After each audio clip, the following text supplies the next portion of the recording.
Welcome to the Positively Star Wars Senate podcast.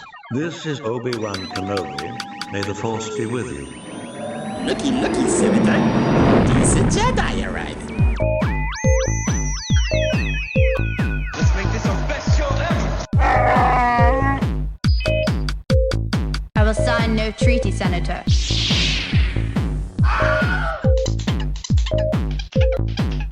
I am the Senate. This is the way. Hello, Star Wars fans, and welcome to Positive Star Wars Chat, because this is the Positively Star Wars Senate podcast, coming to you via the power of the Force, and for the time being, a little help from Skype. As we count down those days until Skype is no more, we'll have a memorial episode to come. This is episode number 70, as recorded on the 2nd of March 2025. But before we get going with the show, it's time, as ever, for a quick word from the sponsors of this episode. All the Jedi knowledge. All the lightsaber skills. And all the Force powers. Can't save you from the one thing you can never escape. Your destiny. Star Wars Episode 3, Revenge of the Sith, the video game. Before you see the movie, live it. Rated T for teen. Thank you to our sponsors, and help keep the lights on. D Plus subscriptions paid for, Wheels on the Road, Voice on the Airways, Food in the Cupboard, and all that good stuff. And I hope that in a couple of months' time, Ricky puts Skype in as our sponsors on the memorial show. So before we get going with the show, it's time to introduce who everybody is. My name is Stephen. I'm over in Blighty in Britain, United Kingdom of Great Britain and Ireland. So Northern Ireland. That's right. I'm just going to get thrown off the show, aren't I? Yes, but the rest of the crew is from the United States of America. Boost. And we have in Skype order, we have Ron.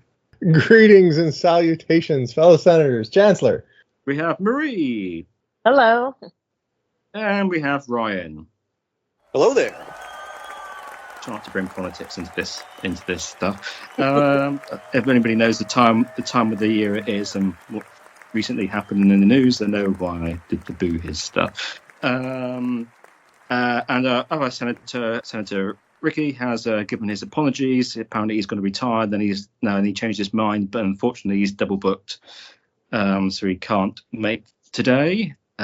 So we are going to talk primarily about the Andor Season 2 trailer, which dropped about, I don't know, sometime during last week, in the last 7 days, didn't it? It sort of came out of nowhere. There I was, and suddenly a notification popped up and said the trailer had dropped. I was somewhat expecting it to be in that Celebration, but then it doesn't work, does it? Because Celebration is after Andor. But anyhow, so usually Ricky does our IT stuff, but we've got our intern in this time, which is Ron, to help sort us out with the techie stuff. And he's got he's fired up his laptop and put the DVD in, and we have got the Season 2 trailer to play through, of which you at home may not hear so much of it. I don't know how Ricky does this. We'll play through the trailer, and then we'll have a nice verbal bish bash discussion about it. So make it so. Oh, sorry, that's the wrong one. Go for it. Punch it, Chewie. Yeah. All right. So we're dropping right into the trailer. We're gonna give this a watch the whole way through, and then we'll go back and dissect a little bit. I'm gonna hit play here.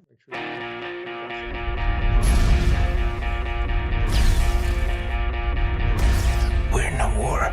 You want to fight? Or you want to win?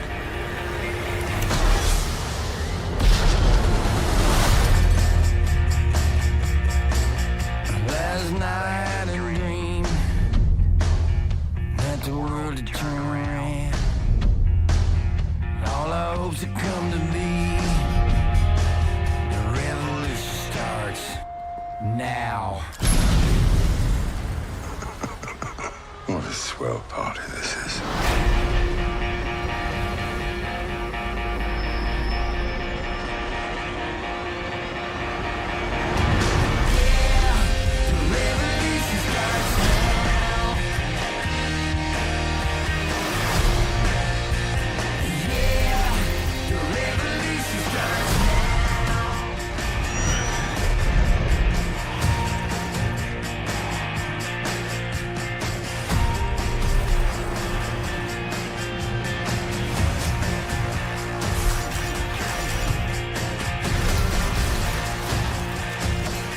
this moment.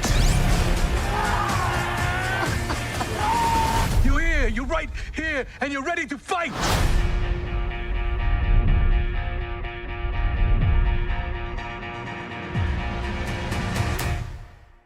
I must say it's great to see somebody still using the Windows 95 sort of like cursor little thingies. The cursor with the mirror tail. things. I haven't seen that for 20 years. Oh, always the tail. But yeah, I gotta say that trailer was, well, the music to me was a weird choice. It's very fitting, and it was just shockingly good. Like, even my spouse, who doesn't like Andor, says this looks amazing. So well done on this trailer creation. It just gives you a feel for the whole thing, and I'm stunned by it. It looks fantastic. Yeah, I mean, just right. We've talked about this before, but the sheer cinematography of what's going on. This is a streaming series show, whatever, and it full on looks epic scale cinema, cinema quality. It could be in the theaters. It just looks so good. Granted, it's the trailer. It's punched up maybe or whatever, but no, it's Andor. It's very well done. I'm thrilled to sort of see the quasi cameos. I think they're going to be a little bit more than cameos, but the actor that plays Krennic, Saul Guerrero, that those characters that are a part of this bigger Star Wars story, this bigger universe, whatever, are in this, that they came back and reprised their roles for a streaming series. But it's Star Wars, so they know it's worthy, or know it's worth their time, kind of thing. That it just is going to expand. I'm looking forward to how much more it expands, because I thought season 1 of Andor did that. Expands, even Rogue One expands the Star Wars story as we know it, and builds upon what we know, challenges what we know, tweaks a little bit of what we know. And for those of us that watch Clone Wars, to have Saul Guerrero and see a little bit more into him or whatever is just, yeah, I got to get my season 1 rewatch going again, because I am stoked to see the continuation, the more of this story. Just from this trailer, this 2-minute trailer. Not even 1:30. Touch on, we'll start. I think we should start on the Krennic thing. So I know he was announced a while ago, and I'm just really shocked that he was going to appear in it. So what do you all think about Krennic being in the show, and what role could he have? Because obviously he wasn't, he didn't exist until Rogue One. So I'm kind of wondering, what role can he have in the series that's impactful, or it will be a small role, because his role in Rogue One was incredible, and he's definitely one of my favorite now. So that's a great thought, a great question. Right, in this series, or in Andor, the story, he must be in the later. Right, we've all seen how Andor is apparently going to drop. Where we knew it was 3 episodes was a period of time. 4, 5, and 1, 2, and 3, 4, 5, and 6 was another couple years later, or something like that, and 7, 8, 9, and 10, 11, 12. But now I've seen reports where they're going to drop all 3 episodes that period of time within a week. So I suspect Andor's in the later ones, or Krennic is in the later ones, closer towards. He's probably in the later ones, closer towards that's where the Death Star is going to be in the final stages of development. I'm going to say so. Right. He has to be in those 9, 10, or 10, 11, 12, those later ones, because the Death Star, we do see it in the trailer, is still it's way more built than we saw it in Revenge of the Sith, but yeah, it's still got some work to be done. But right, what would his role in it, or is it just cameo-ish? How did it look? Because remember, in the first season of Andor, it was revealed that the prison complex was building the dish. Oh, so that's right. Remember when they were putting the dish on? Do you think that was a big flash forward to right before Rogue One then? Because now this scene in this trailer has the dish not assembled yet. So, yes, that scene right there. There's no dish even anywhere near it. Yeah, so the hole's ready for it, but yeah, the dish isn't being carted in by thing. So yeah, maybe some ties to the right. There's got to be something from the Empire standpoint of the heist of credits and the prison outbreak. Oh, that's so cool, by the way. Big gaping hole. Oh man, that's awesome. It's just right. It just the sheer amount of addition to the story that this series has the potential to tell. Yeah, and I guess I'm excited about that. I don't know if you guys picked up, but apparently, I don't know how, I don't quite understand it, but I did a rewatch of A New Hope last night, the theatrical version. Actually, it turns out it was not the true theatrical version. It was the specialized version because it had some extra end credits where it thanked the people that did the specialized version. But I heard about.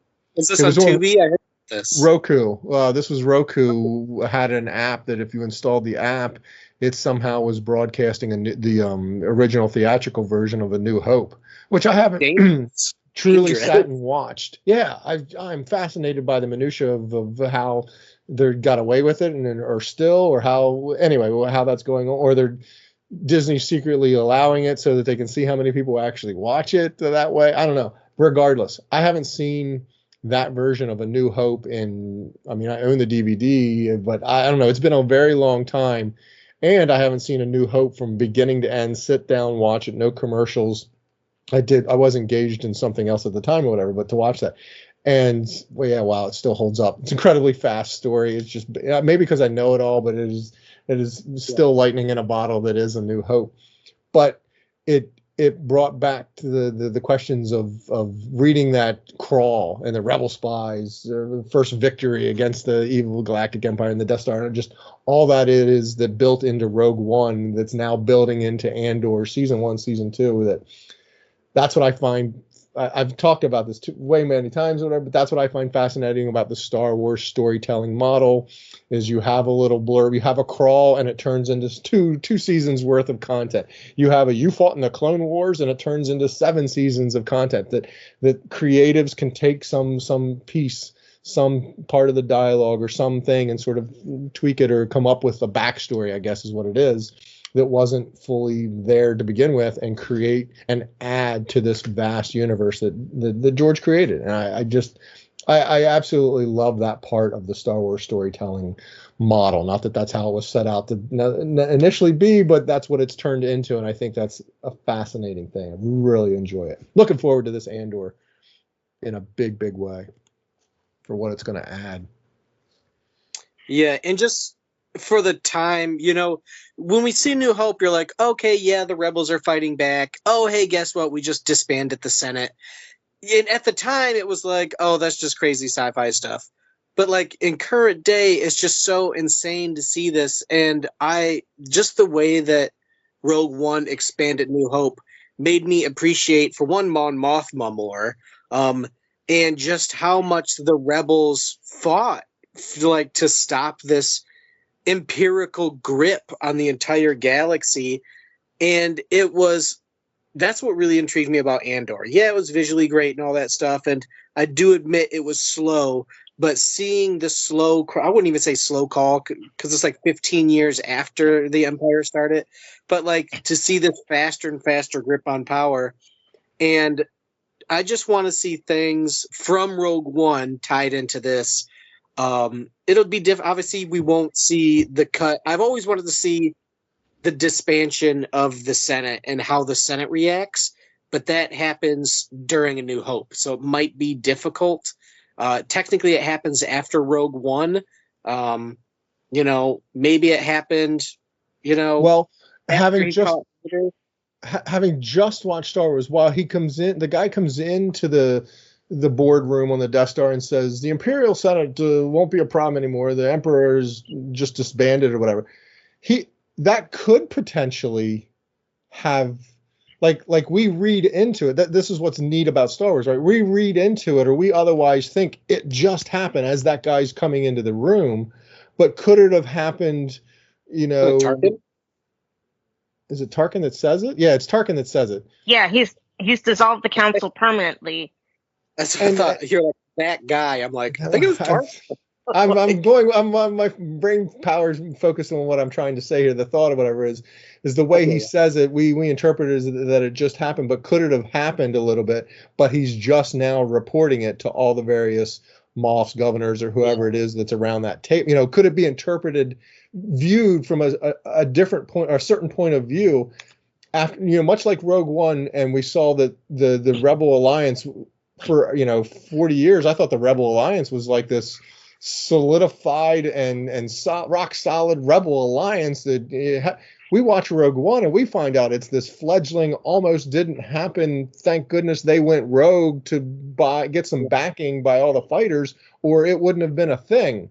I found that fascinatingly challenging, wonderfully challenging, and refreshing to an extent to learn that, because it sort of challenged what we knew of the story, what we thought we knew of the story of what this rebel alliance was, that it was hanging on by a very, very thin thread, that actually I think they did sort of vote or otherwise, like, well, what can we do? Let's get out of it, kind of thing. So could there be something similar like that to that challenging of that disbanding of the Senate? It would be neat to see, like you say, to see what that reaction is or what that looks like.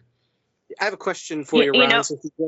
Since you just watched New Hope, I'm wondering where the scene fits in. So at the end of Rogue One directly leads into the storming of Tantivir 4 in New Hope. But when does, I guess, Krennic announce that the Senate has been disbanded? Is it directly after Leia's captured and stuff like that? Because, like you said, Leia could have captured, Jyn and Leia could have got this stuff from Tariff, or what's the planet? Scarif. The same time. Yeah, that could have been happening the same time as the Senate was being disbanded. And then that's when Tarkin comes in and announces it after this whole Leia and the Rebels thing. So I'm trying to wonder where that scene fits in New Hope when Tarkin says it. What happens? It's the don't frighten us with your sorcerer's ways, Lord Vader. I find your lack of faith disturbing. I don't know. That's a good half hour or so into the movie.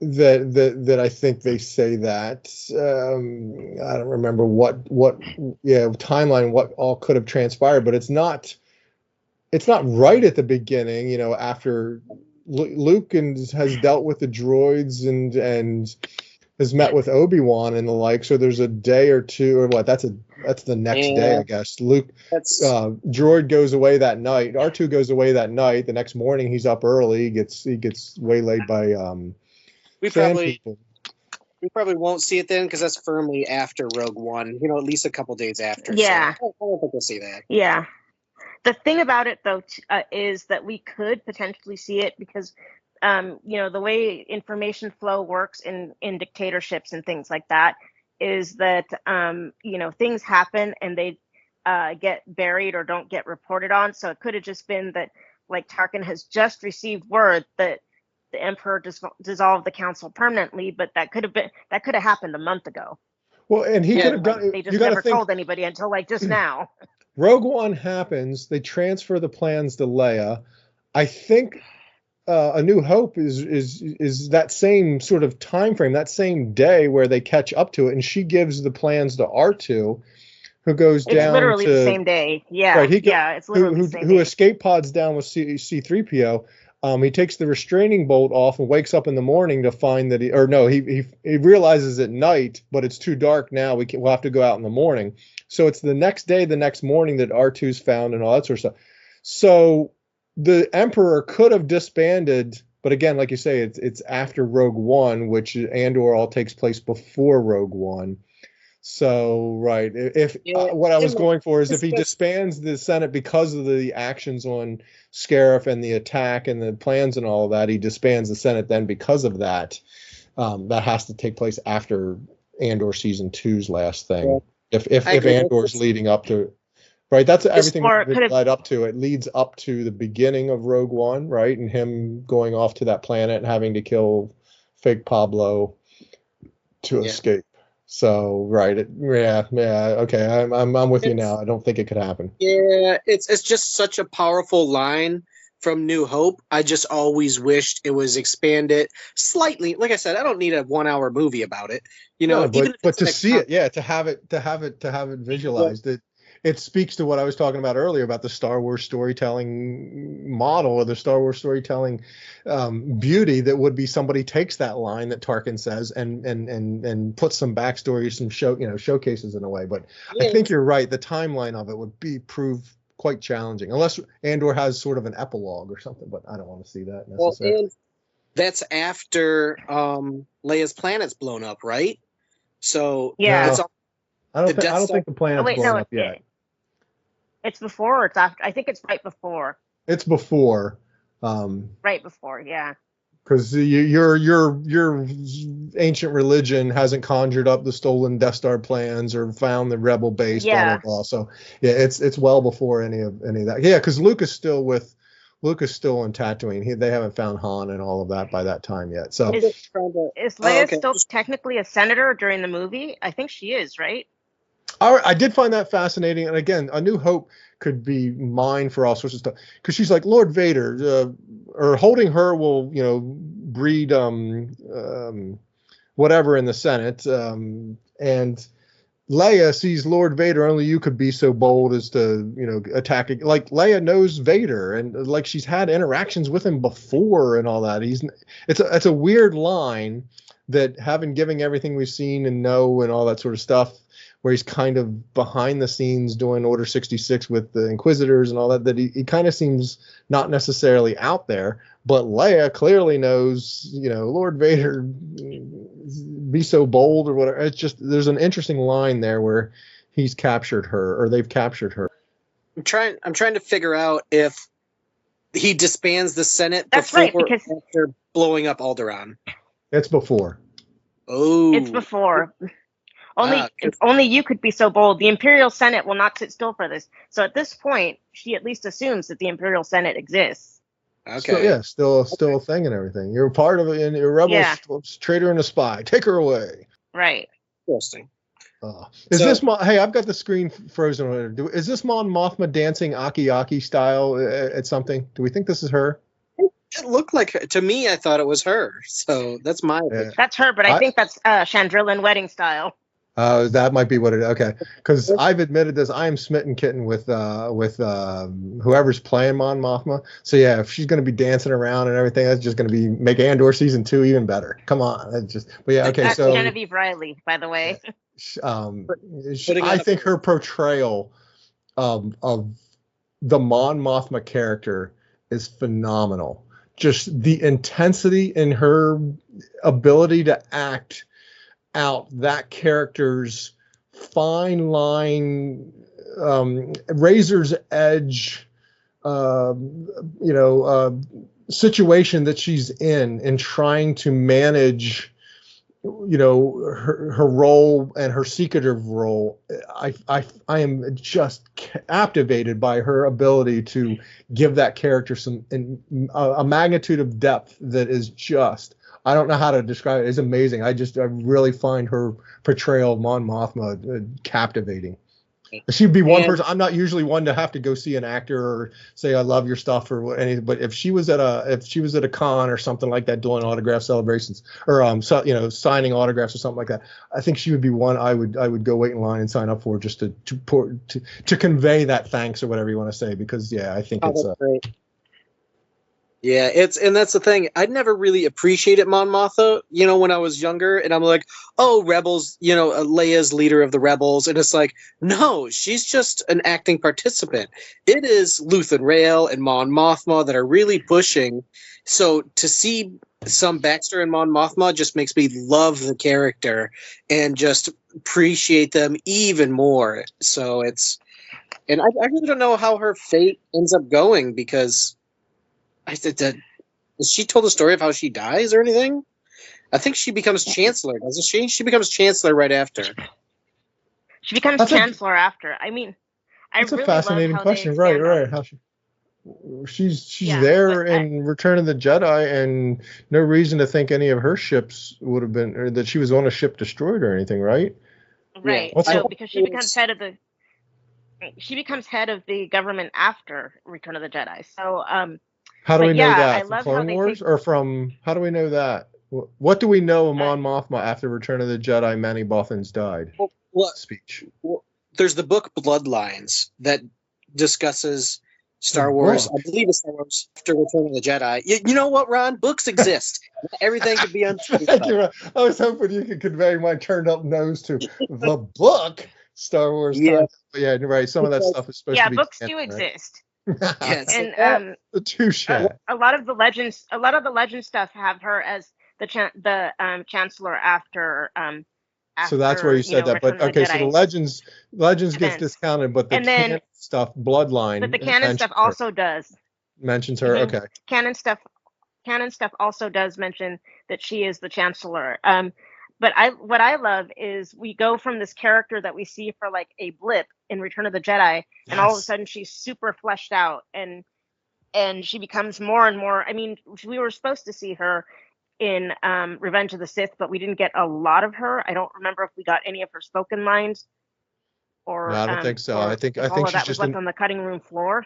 right. I think she's just a New Hope, where she's a blurb in a New Hope or a blip in a New Hope, and then has her spiel in Return of the Jedi. And I think he tried to get her into the sequel trilogy or prequel trilogy, but it just wasn't necessary or whatever. And yeah, stuff. Yeah. I kind of remember cutscenes or delete scenes with Yeah, her. this is Oh perfect.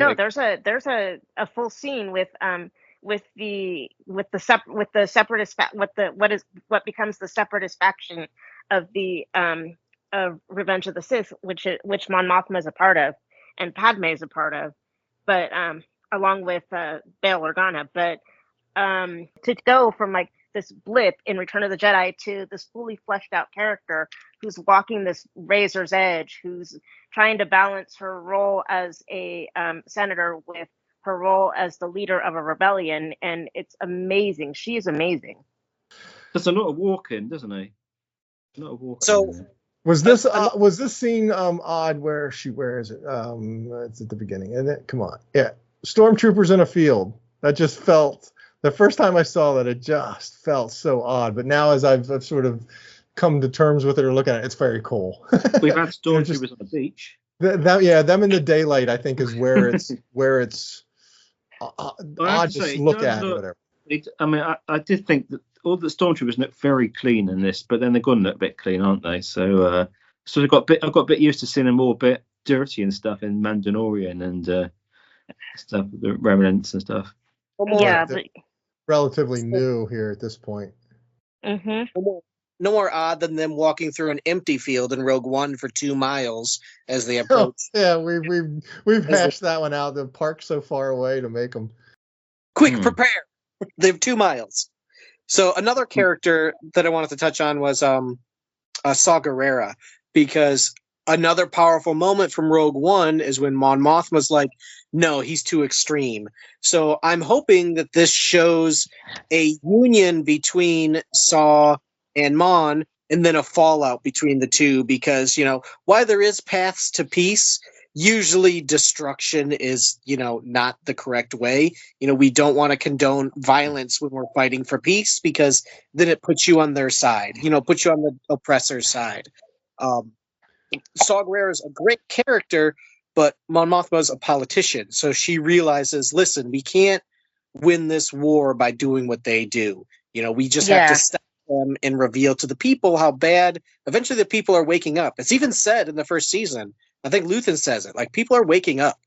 Something is happening, that they're realizing that they're losing freedoms, and they're arrested on the beach for doing nothing. And, now everyone has chain codes, like they're giving up all these freedoms. And so I hope to see that more with Saw Gerrera, on how he became almost too extreme, where it was hurting the peace talks.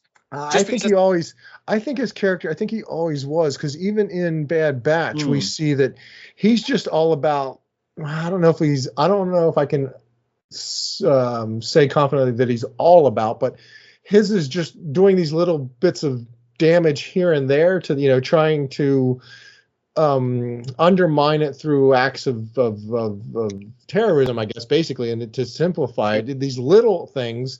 And he's not necessarily seeing that big picture that Mon and the Rebel Alliance does. It right, you have to win over the people, win the crowd, win your freedom type of thing. Whereas he's just wanting to constantly do damage because he's been hurt. He lost his sister. He's I don't know. He's not seeing that big picture, or doesn't want to attack it from that sort of that mindset. He just wants to constantly hurt them because they hurt him.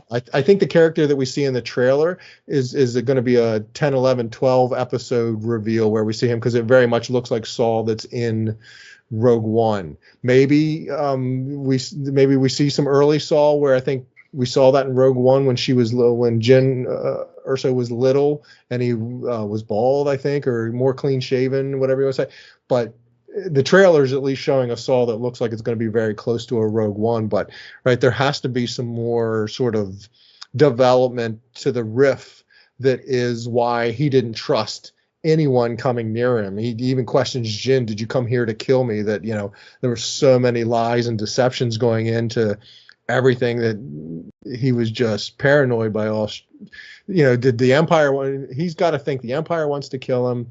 He's got to think the Rebel Alliance sort of wants to kill him, or, you know, doesn't trust. Yeah. I think we even saw some of that, right, with Luthen in the first part, where there was a bit of, what was that? Luthen had to tell him, or they had to give somebody up, right? They had to let somebody sort of die or walk into the trap, because if they don't, then they feared that the Empire would know that they were onto him or something. So yeah, there's just, it's a fascinating. I just love Andor and the story that it's expanding on.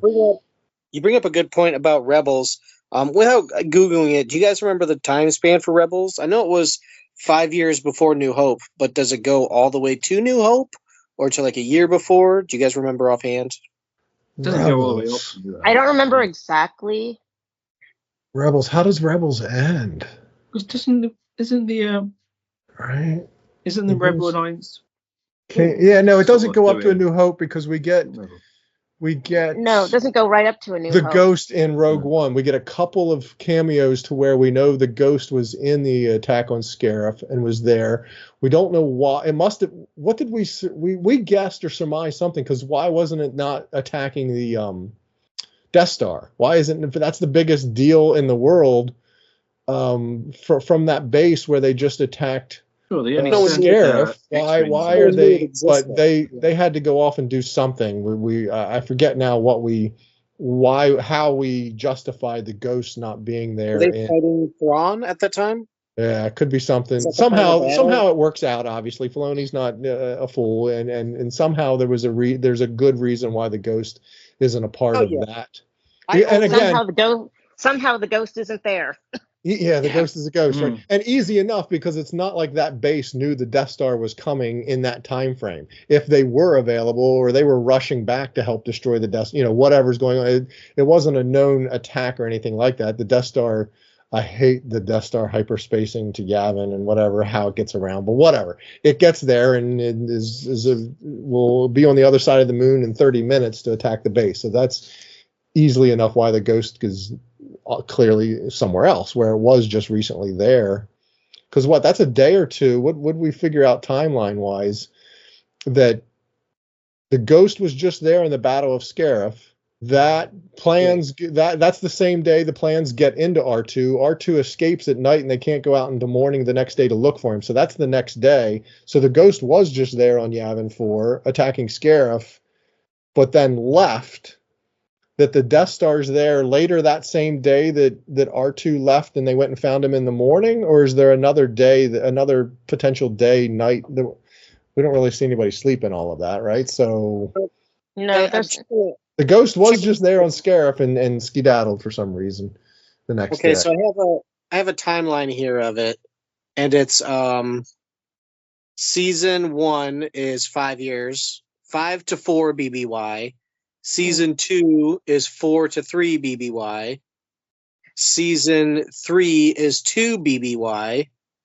And season 4 is 1 BBY to 0.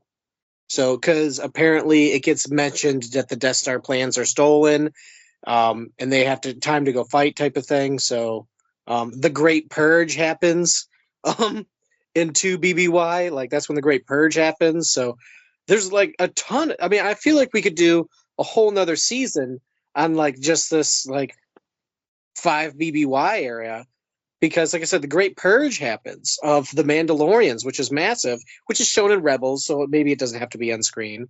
Maybe it's not completely shown in Rebels, but there's talked about, it's addressed, but from the overall arching story of Star Wars, it that has nothing to do with the Rebels and the Empire. It's just it's that part of the Mandalorian story offshoot that you'd want to know about. It's a Book of Boba Fett type of story, the Book of Mandalorian, and it goes and tells their role and their impact. Unless some creative can make some way to tie that, why did they purge the Mandalorians? They were fearful they would join the rebels. Is there some cool story there that somebody could craft or whatever that, why did the Empire go through so much for the purge? What they wanted the minerals, or they wanted the resources on Mandalore that the Mandalorians weren't giving. I don't know.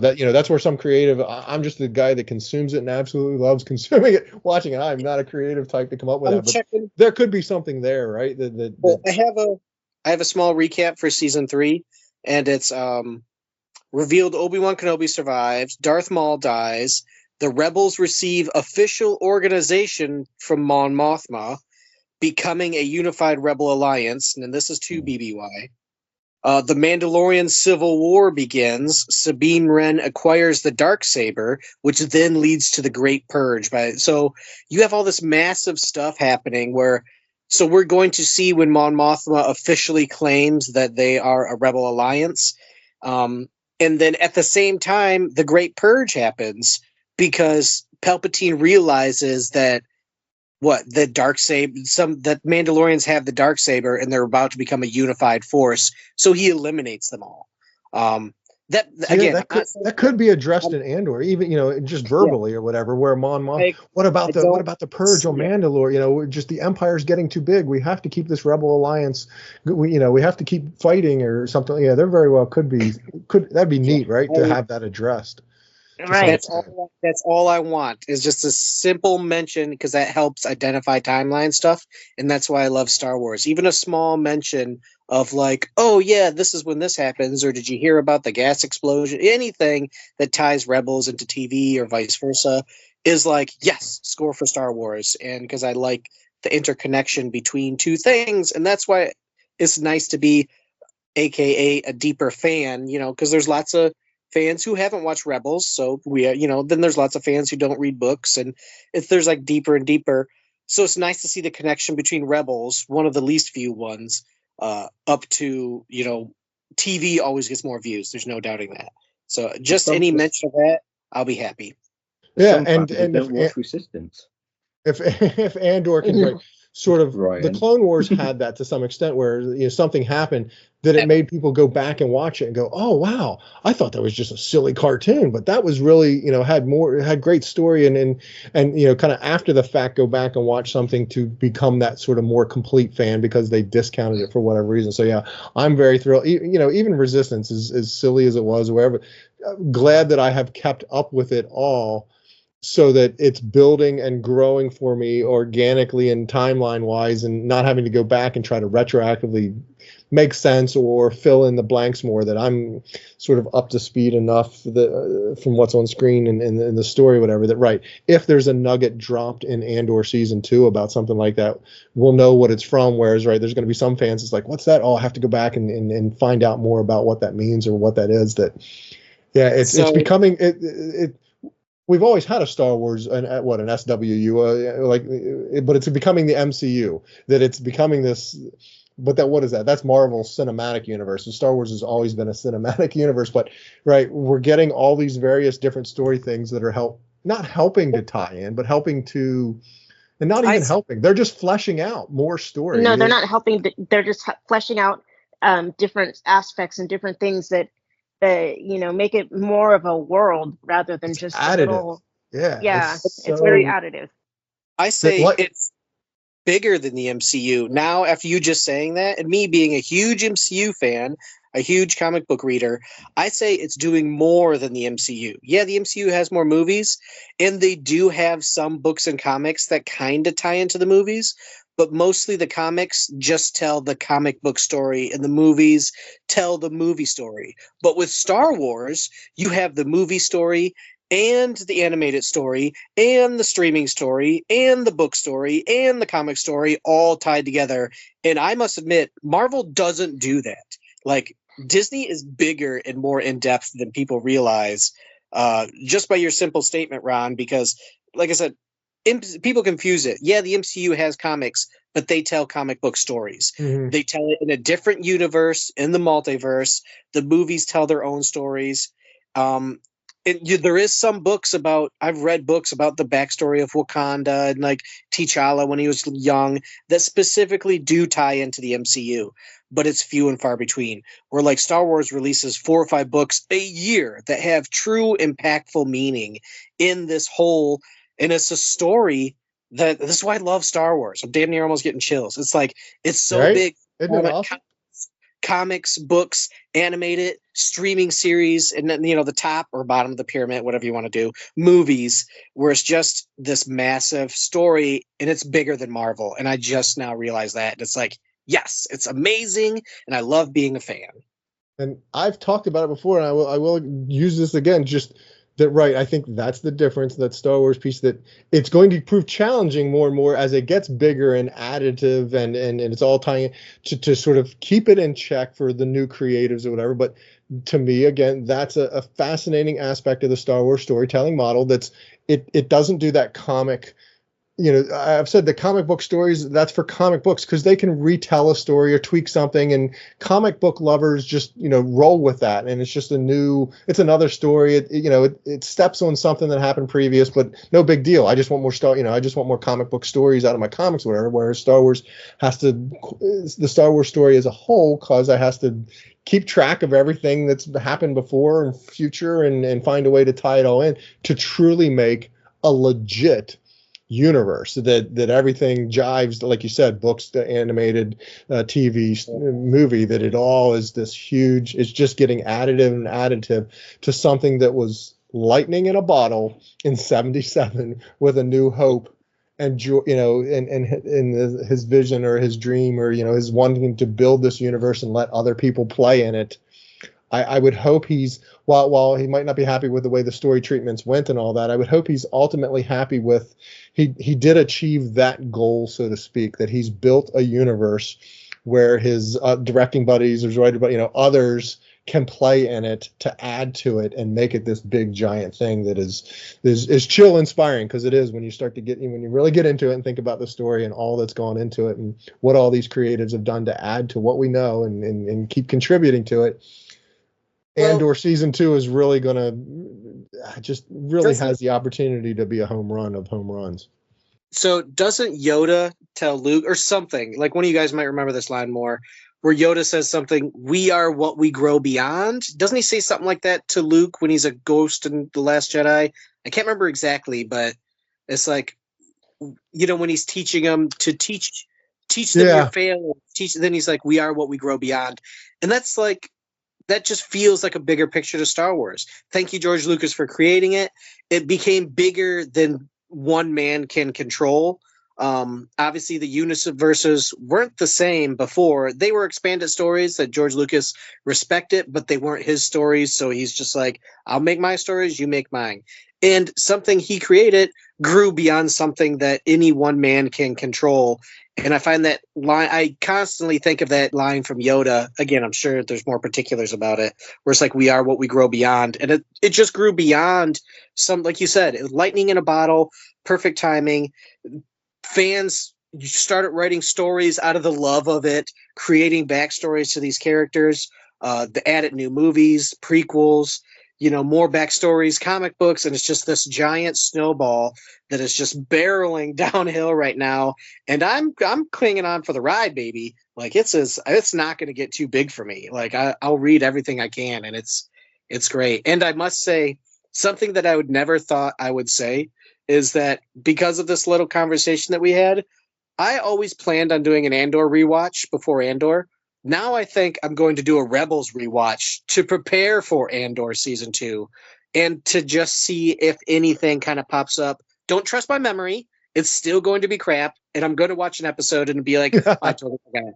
But I am going to commit to rewatching Rebels, and just for the love of Andor and the story it's about to tell, and how this massive story of Star Wars and the 5 BBY era is just may affect New Hope, and it's going to build New Hope to be even better, because it's going to have hundreds of hours of content that fleshes out one lightning in a bottle movie. So Yeah, right. I'm That fixing adds to have content that's additive and builds up what was or what is A New Hope, and that lightning in a bottle story that was told is amazing, wonderful to have ahead of us and somewhat behind us with Rebels or whatever. Because you're right, it just we had that lightning in a bottle, that beautiful, all-encompassing story, beginning, middle, end. Not really anything in A New Hope that kind of makes you, I need more of X or Y or Z. It was lightning in a bottle. It is A New Hope, but they were finding ways to add to it in beautiful, beautiful ways. That it's going to be a great summer, I think, with Andor season 2 dropping and the story it's going to portray. The screenshot that I have, do we know her? Have we seen her? Is that somebody new? That's Bix. I was about to say, was it the brainwash girl? She's the one that gets that's told. Bix. It is. Okay. I didn't think we'd see somebody new in a trailer necessarily, but I can't necessarily pull who that was. There was another. Oh, this scene looks. So we're paused at the hangar bay. This scene seems the same place. Oh shoot! One of the sequel trilogy movies where they leave. Leia's Carrie's daughter says they're here and they're rolling out. Well, that can't be the same place, is it? That was some other base somewhere. Honestly, it looks like what's the place where the rebel base is. That's really not. Oh, you think it's Yavin? Oh, Dantooine, and they're vacuuming. Yeah. Oh, I like that. And yeah, see that they. Well, why is somebody dead here? Well, who would have been there? Because the Empire that is didn't know about it. Remember, Leia says, "Oh, the rebels are on Dantooine," and they sent someone there, and they're like, "No, it's a closed rebels base." So this could be the rebels leaving that base. Why is this guy? Why would he be?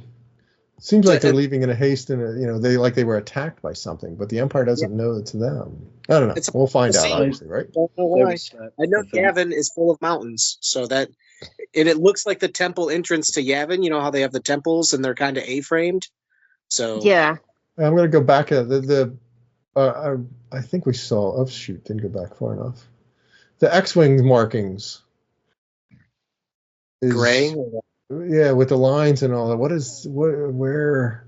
I'm not good at that minutia and those little tiny details, but this would, they're not Red 5 markings and road, the various squadron markings or whatever. So where, why, or this is a different faction of the Rebel Alliance or something, maybe, who knows?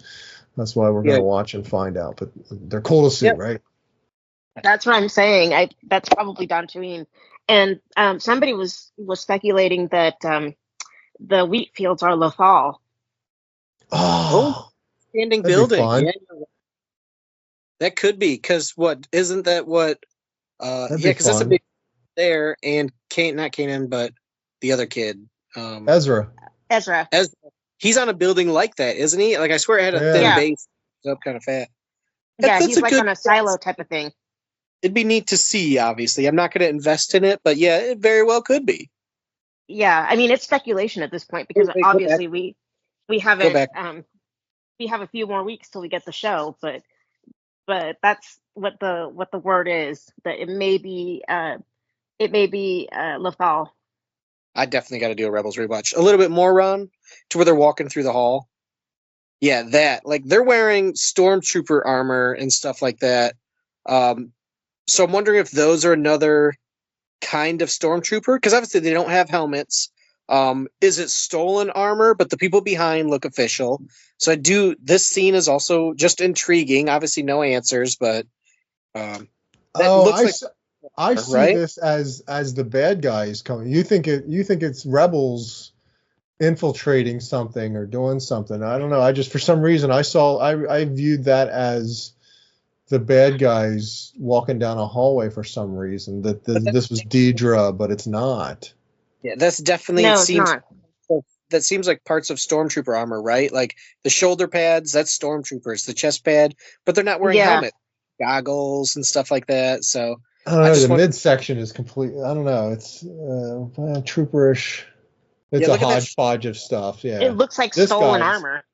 This guy has got stormtrooper front, I think, but this guy's a mess. I don't know what all he's got going on here, but okay, yeah. So this looks like stolen armor or something. They look like they're They might be infiltrating somewhere. Rebels infiltrating something somewhere. We could potentially see this scene. Oops. There's a flashback scene in Rogue One where Krennic and his wife and daughter or whatever are at a party and all that sort of stuff or whatever. Could we see, that scene where Krennic and Galen Erso, got to where when they were friendly or worked together, however that was, before he found out what they were doing and went off the rails, whatever. Anyway, yeah, Rogue One and its timeline jumping has a lot of potential not loose thread tying, but just thread tying, just additive stuff to things we've seen before. I think that's just Krennic starting to, because he knows he's building the Death Star. He's starting to insert himself in politics. Because remember, he wore a cape because it resembles power. So, and everyone's like, why is he wearing a cape? And it's like, he wears a cape because it resembles power to him. So he's inserting himself into politics and stuff. So, and you don't want to de-age him too much, like it's been what, like 8 years? No, it's close to the same. Yeah. The actor now has to be de-aged to look like he was back. That's fine. Yeah, as long as you don't watch this outside. Guess we get some K2SO as to how they reprogrammed him. So that was a definite scene. I definitely want to touch on the K2SO thing, but where it has Andor hugging that girl, we still have the thing of his sister, don't we? Like, he's still got to hunt for his sister, right? Remember, that was the whole reason. I don't know that he has to hunt for her, but right, that's part of it. That's how I think he doesn't. Marva's the one that tells him his sister's dead. Oh, does she? There's no need to look for his sister anymore. Do you not remember that from Andor? Or? I haven't rewatched it at all, so. Marva tells him at one point that his sister's dead and that he can stop looking. Is she lying? I don't know. That's like, because is that one of those things?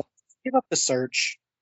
Yeah, she says something like, stop trying to find your sister. She's no longer alive or something. She says something. The scene I have paused on has Andor gussied up almost like to me, he looks like Mon Mothma's husband in dress and attire, like he's attending some fancy soiree of some sort, some highfalutin soiree or something. Yeah. Right. First time watching, that's who I thought it was her husband or whatever. But then realizing, why would they end with that as the scene or whatever, and realizing that's Andor. He's going to have all kinds of role. Yeah, some of us have been in this fight for far too long type of speech. He's been like an agent. He's like a like one of those like almost like a secret agent. Oh yeah, I think he's just at a party. Like he's like looking at it, spying on people. Yeah, he's just doing stuff now. But he's gotta fit in. He can't be his scruffy old, Andor self. Do we get Bor Gullet? I'd like to know. Do we get any Bor Gullet? I don't need any Bor Gullet. It's 24. If it's 24 episodes, maybe. That's not Bix. She doesn't have long enough hair. That's Bix. Yeah, kind of. Wait, no. It's funny how the other scene with her face, I didn't quite catch as Bix, but to me that seems like that could just be anybody. I guess he was hugging. Yeah, but the action, and why does Cyril Karn look like a refugee from like Bridgerton? Both sides of the story we're going to see. It's on hard times. Is going to be, just to see it from the Empire side of things and what they're tracking. Because he's still on the whole trying to capture the guy that killed 2 guards or whatever. But he might at this point he might know, he might have learned or otherwise be a party to. Because this is 3-4 year timeline jumps. They might have ingratiated him into, or they're still keeping him at bay, and you're an underling, or you don't, this is above you kind of stuff, but he's still investigating on his own or whatever. But where he fits into the timeline jumps could be interesting, because I can't imagine what they're looking at. I thought they told K2SO's backstory in the comics, so I don't know if it was just a snippet in the comics, and now they're going to tell a more deep, because people want to see it. There's no doubt. People have been asking for it, and to try to find out one comic story is difficult. So if it appears on screen, cool. It's obviously a scene that people want to see, so that having them reunite would be good. Who do we think's flying the TIE fighter? Yeah, the thing's destroying that place. Like, that's got to be Andor trying to escape, right? Like, Jesus, like just shooting everything. Right, Bix with the long hair. That might be where I thought it was Bix. That's the Doctor, isn't it? Doctor. The Doctor. Doctor who I have no idea who that guy is. did that stuff to her. No, Dr. I don't Groot. think so. Dr. Groot. no, it's not. He was a blonde guy. That just looks like some Imperial. Can't say that I recognize him. Cyril's mom, right? So she's still part of all Yeah. this, giving him a hard time. Edie. I want to know what she's laughing about. Obviously, we're going to find out Yeah, she's in due crazy. time, but she's nuts. So yeah, while the music was weird or just different or just whatever, I've watched watched the trailer enough times I get it works. It's fine. It could have been something different or better, whatever. I don't think it's a weird. What did we just watch with the kids? Skeleton Crew had a weird music choice. Now we recognized it. We recognized it was David Bowie's. Was it Rocket Man? No, it wasn't David Bowie. It was Peter Schilling. What was Major the Tom. song? Major Tom. Sorry, Major Major Tom. It was something recognizable, but it was a weird. I don't know. It's just it felt odd for what it was. That this feels odd, even though I don't recognize the song. But having watched it enough times, or whatever, the emotion behind it, or whatever they're going for, kind of works.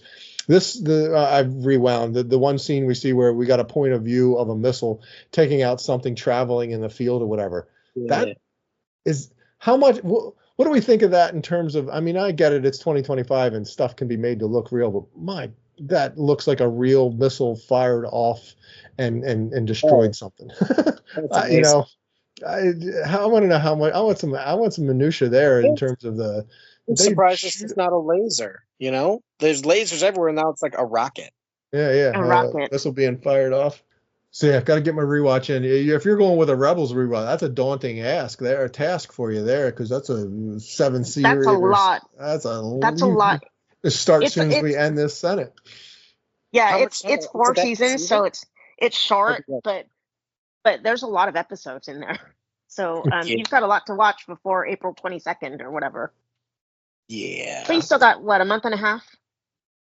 Yeah, I mean, I watched 3 or 4 episodes. I could try a couple episodes a day, type of thing. Yeah. Somebody said Andor. When does Celebration happens during Andor season 2's run, or Andor is completed and then Celebration happens? No, Andor starts right when Celebration starts. I think around Celebration that time. 15. There's an overlap, or it's in the middle of it. When's Celebration exactly? Hold on, let me check. I thought it was before Andor for sure. See, that's what I would think. I would think they would. I would think Celebration would happen, and they could give Celebration attendees something in terms of a sneak peek, a preview, or opportunity to watch it before it actually happens, or something. Let's see. Oh, April 18th to 20th. So it's dropping right after.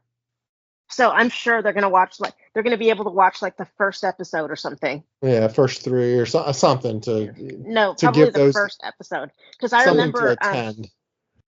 2016 when I went to Celebration Europe, we watched the first episode of season 3 of Rebels. And they should. I think if you make the the attendee should get something special, if you will. Agree. Yeah, it was because Celebration Europe in 2016 was right before Rebels season 3 dropped, and that was when they introduced Thrawn, I think. And so we got to watch the premiere episode of that season. So that scene that you have up, Ron, where they're kind of walking again, there's all the pyramids and mountainous stuff in the back, so it makes me wonder if it is Yavin or Dantooine or one of those. That's Yavin for sure. That's Yavin, because that looks like Tikal. So yeah, that's got to be Yavin. But the one where they open the doors to that place, that could be Yavin, or it could be Dantooine. Yeah. So much for anybody that looks like Diego Luna. So much cosplay opportunity. There's so many outfits and costumes that he's in, so to speak. I see 10 in the first 30 seconds. Right. Yeah. So many is not wearing, clearly with the timeline and the time jump of years upon years upon years, they can't rehab. The costume director had their work cut out for him in this Wait, series to be creating it and keeping in that wheat field, was that an Aztec pyramid that was in that wheat field? It was keeping just like a few. Can you scroll back to that part? There's a Keep hill going. in the background. There's a hill, and look at that. There's like an Aztec pyramid in the background. Well, Real those are quick, just where the stormtrooper is. Biodomes, They look aren't like they? huts. The biodomes, I think. Yeah, they look Yeah. like huts to me.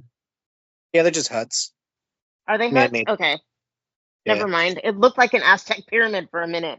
I was like, I what do the li- heck? Why are there I step do like pyramids the in the middle of Lothal a wheat aspect, field?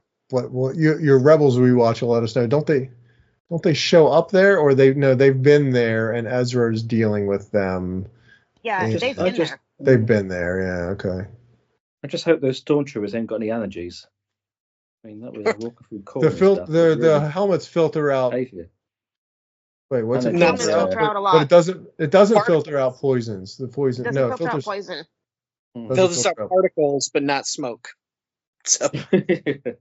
So maybe it has like allergy filters on it. So it's Yeah, just like Yeah. we're they've got help.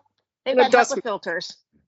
yeah, it's What? like when you're mowing the lawn and sometimes you have allergies. A mask helps, but it doesn't help to smell the exhaust. So Go on, the sheer just in this shot of Mon Mothma and the sheer tension that this character is the razor's edge that this character is dealing with is captured right there on that beautiful face. Come on, this is just the some smile. powerful stuff. You got to Oh, I smile think- and I think Ron's dance in love. as the Empire tears things apart. It's just so tenseful. I feel it so much. Yeah. Yeah, she does an amazing And job to portray that tension. And with that whole thing with Davos Golden and like marrying her daughter into that family, I think she's done a deal with the devil, and like yeah. Oh, I forgot all about that part of her. That's where she is. That's her daughter's wedding, I think. Yeah, you said that about where I thought it was the Aki Aki dance or whatever, but yeah, it's going to be some sort of wedding dancing thing. That right? She had that whole aspect of That guy's. I hope she leaves him. Like that guy's. I hated that. line right here. Parents probably marked for death. Yeah. He's going to get into some kind of, this is my prediction, that he's going to get into some kind of scuffle or some kind of like, he's going to enter into some kind of a bad deal with that Davos Golden guy, and he's just going to end up dead because Davos is a mob boss. Well, he's going to be. I think he's going to take a bit of the scapegoat for her, because on my rewatch of season 1, when they're both in the back of the cab, she insinuates that it's him with his gambling trouble to stealing all the money and stuff. So he's probably when the Imperials have catch shot of her stealing money and stuff, it's going to be him who takes the fall for it, probably. Yeah, that was a great piece of writing and story development to where she's doing that. She doesn't know, but she's doing that just in case or whatever. And sure enough, her driver is the mole, the spy, and takes that back and helps deflect any sort of light that was being shown on her or whatever. Because they're like, no, it's the husband's gambling problems and all that. It's just so clever. Yeah, so but that's going to come back to bite him, because Davos probably going to be able to feed into that. Yeah. And isn't her and her husband an assigned marriage? Isn't that like a Chandrillan It's probably thing? it's an arranged marriage. I thought that was mentioned. Again, I got to do the Andor rewatch. I don't know which one to do first, Andor or Rebels, because Andor takes place before Rebels. So, the first year They of kind of Rebels. take place. They kind of track. They're kind of concurrent stories. Yeah, so- only in the first year though. Mm-hmm. It's like a Yeah. selfie ring. We have the ring when you're doing selfies to get good lighting or whatever. That this is like a wandering video camera thing of patrons at the party getting, how weddings the camera would go around. Do you have any well wishes for the happy couple? And films people saying good luck. She's always right. Happy wife, happy life, all that good stuff. Yeah, they got a bunch of escape stuff. It's more breakdowns. Yeah, it's just I'm hyped as heck for this. I mean, especially after this little conversation. Oh man, it just makes me things are falling apart in the entire galaxy, and it's just so unfortunately, it's just so tenseful and real. I'm like, oh my god, like this is a perfect show for the time. And it fills out, it really makes New Hope more important, because to me it's always just been like the starter.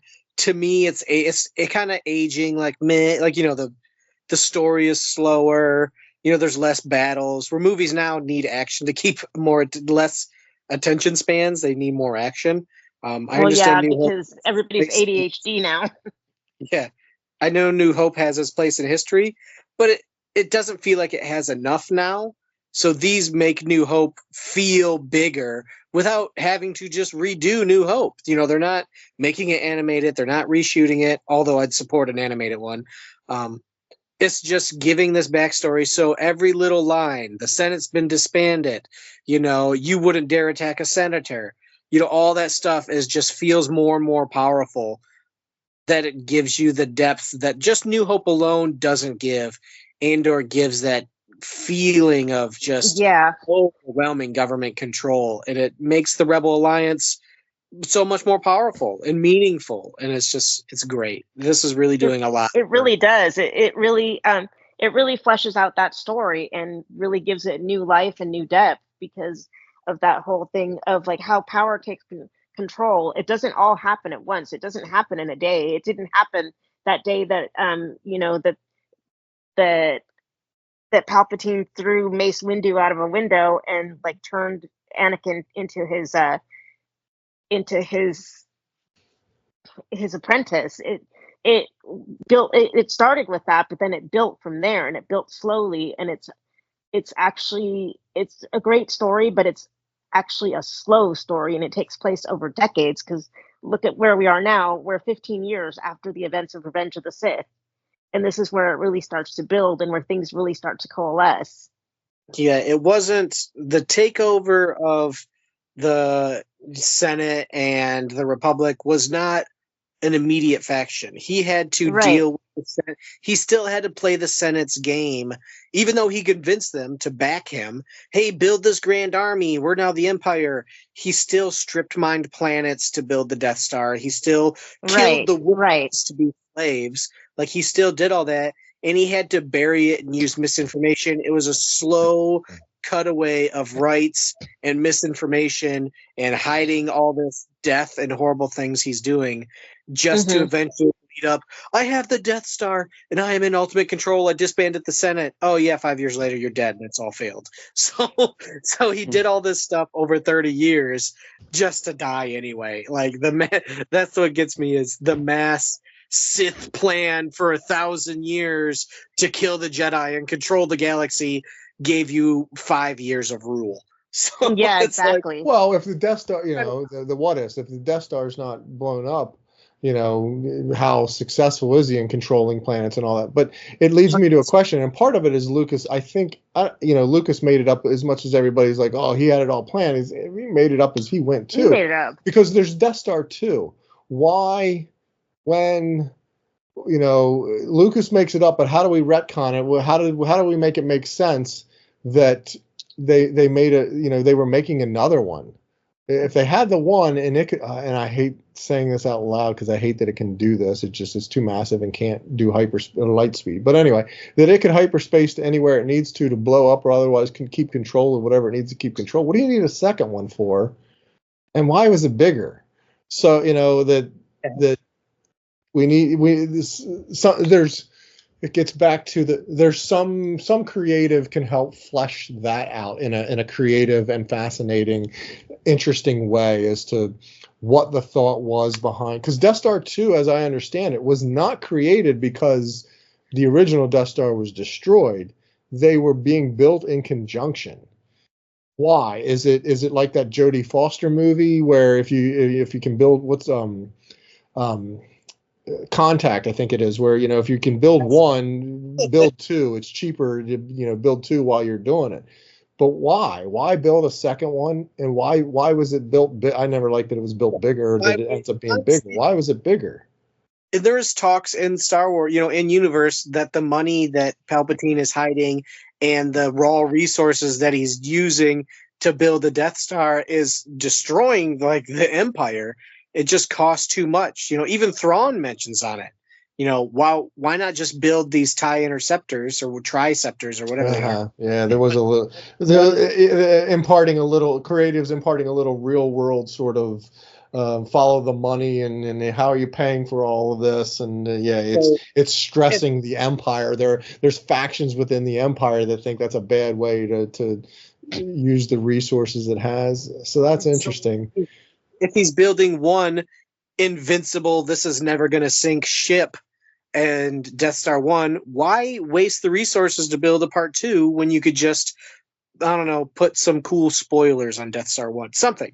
Like, it's like, Yeah, why? no, that's kind of my point is right. It's a good point. There's not an easy way to justify.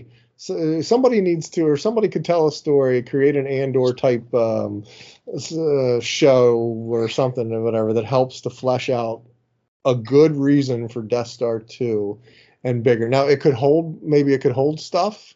It's being built at the same time. So is it just the same plans, but everything is expanded by a factor of 4? So it still has the same exhaust port problem? Or is it Death Star 2.0 that it was a design, I don't know. There's a lot that goes into the Death Star 2 that clearly George didn't, care to want to have to think about it. He just, I need a Death Star and because did you guys ever pick that up from the movie that it's bigger than the original one? Do you guys ever, I only know it's bigger than the original because somewhere George says it is, and the books and other things, built upon him saying that it was bigger, whatever. So it's bigger, but I don't know that I ever picked up on that from the movie. No, they say I don't remember picking that. No, they say it in Return of the Jedi. Remember, they bring up the image. They're like, "This is Death Star 1, and this is Death Star 2," and it like brings up the next image, and it's bigger, and everyone's like, "Oh!" I think you're conflating that with The Force Awakens, where they showed Death Star 2, and then Starkiller Base, and it's bigger, and Han's like, "So it's bigger." Well, it can still be blown up or something. I don't think that's in Return. I don't think we see a comparison in Return of the Jedi. I think that's the Force Awakens that you're thinking of. They definitely did it in Force Awakens too. Yeah, TFA. Do we not see that in Return of the Jedi? Or we just see the schematics of the Death Star 2. Right, we see the internal workings of the Death Star 2, but again, I don't recall. Now, granted, I'm 13 at the time, but even in rewatches and stuff. I just don't know that there's anything telling in Return of the Jedi that can easily lead one to believe, to get that it's. I don't even think they say it's bigger. Han's the only one that's attacked it. Of all the Rebel fleet that's going in there, him and 2 X-wings and a Y-wing return, and Luke. So there ain't a whole lot of people that can. I don't remember if it's mentioned in the novelization either. Yeah, clearly. And I have it near me, so I could probably check, but I wouldn't know what anyway, to turn to. That's a Senate session sometime too to hash out. But you being 13 and not remembering, well, I was 8, so I remember even less. Yeah, and somewhere that's years later. Somewhere we learn that George says it's bigger, so it's bigger. Anyway, yeah. And when in that timeline did they ever get the time to realize, oh shoot, maybe we shouldn't have an exhaust port in here? Yeah. Right. Do they change that in Death Star 2? That's what I mean in terms of the plans how and when. And Galen Erso's, engineers are coming up with the Death Star and the dish and all that. Where, we need to square all of that is Rogue One and everything that's going into the Death Star itself into the Death Star 2, because it's being built quasi-ish the same as I remember. Now maybe I'm not remembering it right, but I'm pretty sure we were told, or the story goes, that it's being built at the same. It was not being built because Death Star 1 was destroyed. It was being built at the same time, or started. It was just a work in progress while the other Death Star was being built. Well, it was the framework. It was started. It was whatever timeline, whatever, however far along it was in its construction, regardless of any of that. It was not built in an answer to the Death Star being destroyed. It was right, because there's no way that something that took 20 years to build in the first place would have taken 3 years to build, and then build even better, bigger, right? bigger, but they would have even bigger than the first time. They would have They known how mainly just to. wanted the weapon. That's why it's not completed. They just wanted to get the weapon online as fast as possible. Oh, that's So fascinating that's because kind you're of right. what it Yeah, was. Emperor That could be, yeah.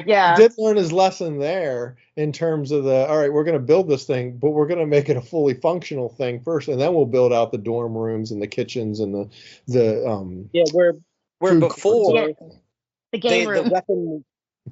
weapon was the last thing they Yeah, built well, because another critic says design for the weapon has stalled. So they just kept building. Well, let's just go ahead and build the quarters and all that stuff. We'll just they needed the space build the station. weapon They around needed the us. place for if the Empire's growing, they needed a place for the Star Destroyers, the TIE fighters, and all. They needed a space station. So Maybe they that's what, assumed because they were an empire, they were going to conquer, they were going to conquer the whole of the galaxy and then regions beyond the galaxy, and that's why they needed like a second Death Star to, I did have that thought terrorize. when I was talking that out and trying to think of the Death Star 2 being bigger. It's just, well, yeah, the Empire's growing. It needs a place to host, and that's why you're building a second one. You need another Star Destroyer, or you need another base to keep all your toys in. So Hmm. why not build? And yeah, I learned his lesson to build the weapon first. Fully, you'll find out this is a fully functional. Right. Fire, I whatever. mean, Important. it's like the whole thing of why did we drop 2 nuclear bombs on Japan when we already had the one, and that one was really, really like super effective. Yeah. The second one was just for show. Yeah, touche. That could be very valuable too. Yeah, the one was like, wow, oh man, that was powerful. But yeah, you drop that second one, it's just like, all right, we cannot compete with that. Yeah, Even if we no. destroy, well, yeah, it would destroy. But yeah, the one Right. was. Googling it real quick. It seems like they didn't start Death Star 2 until the first one was destroyed. I think that's inaccurate. It That's got to seems be crazy. inaccurate. That would be crazy because I mean, Again, they're only building.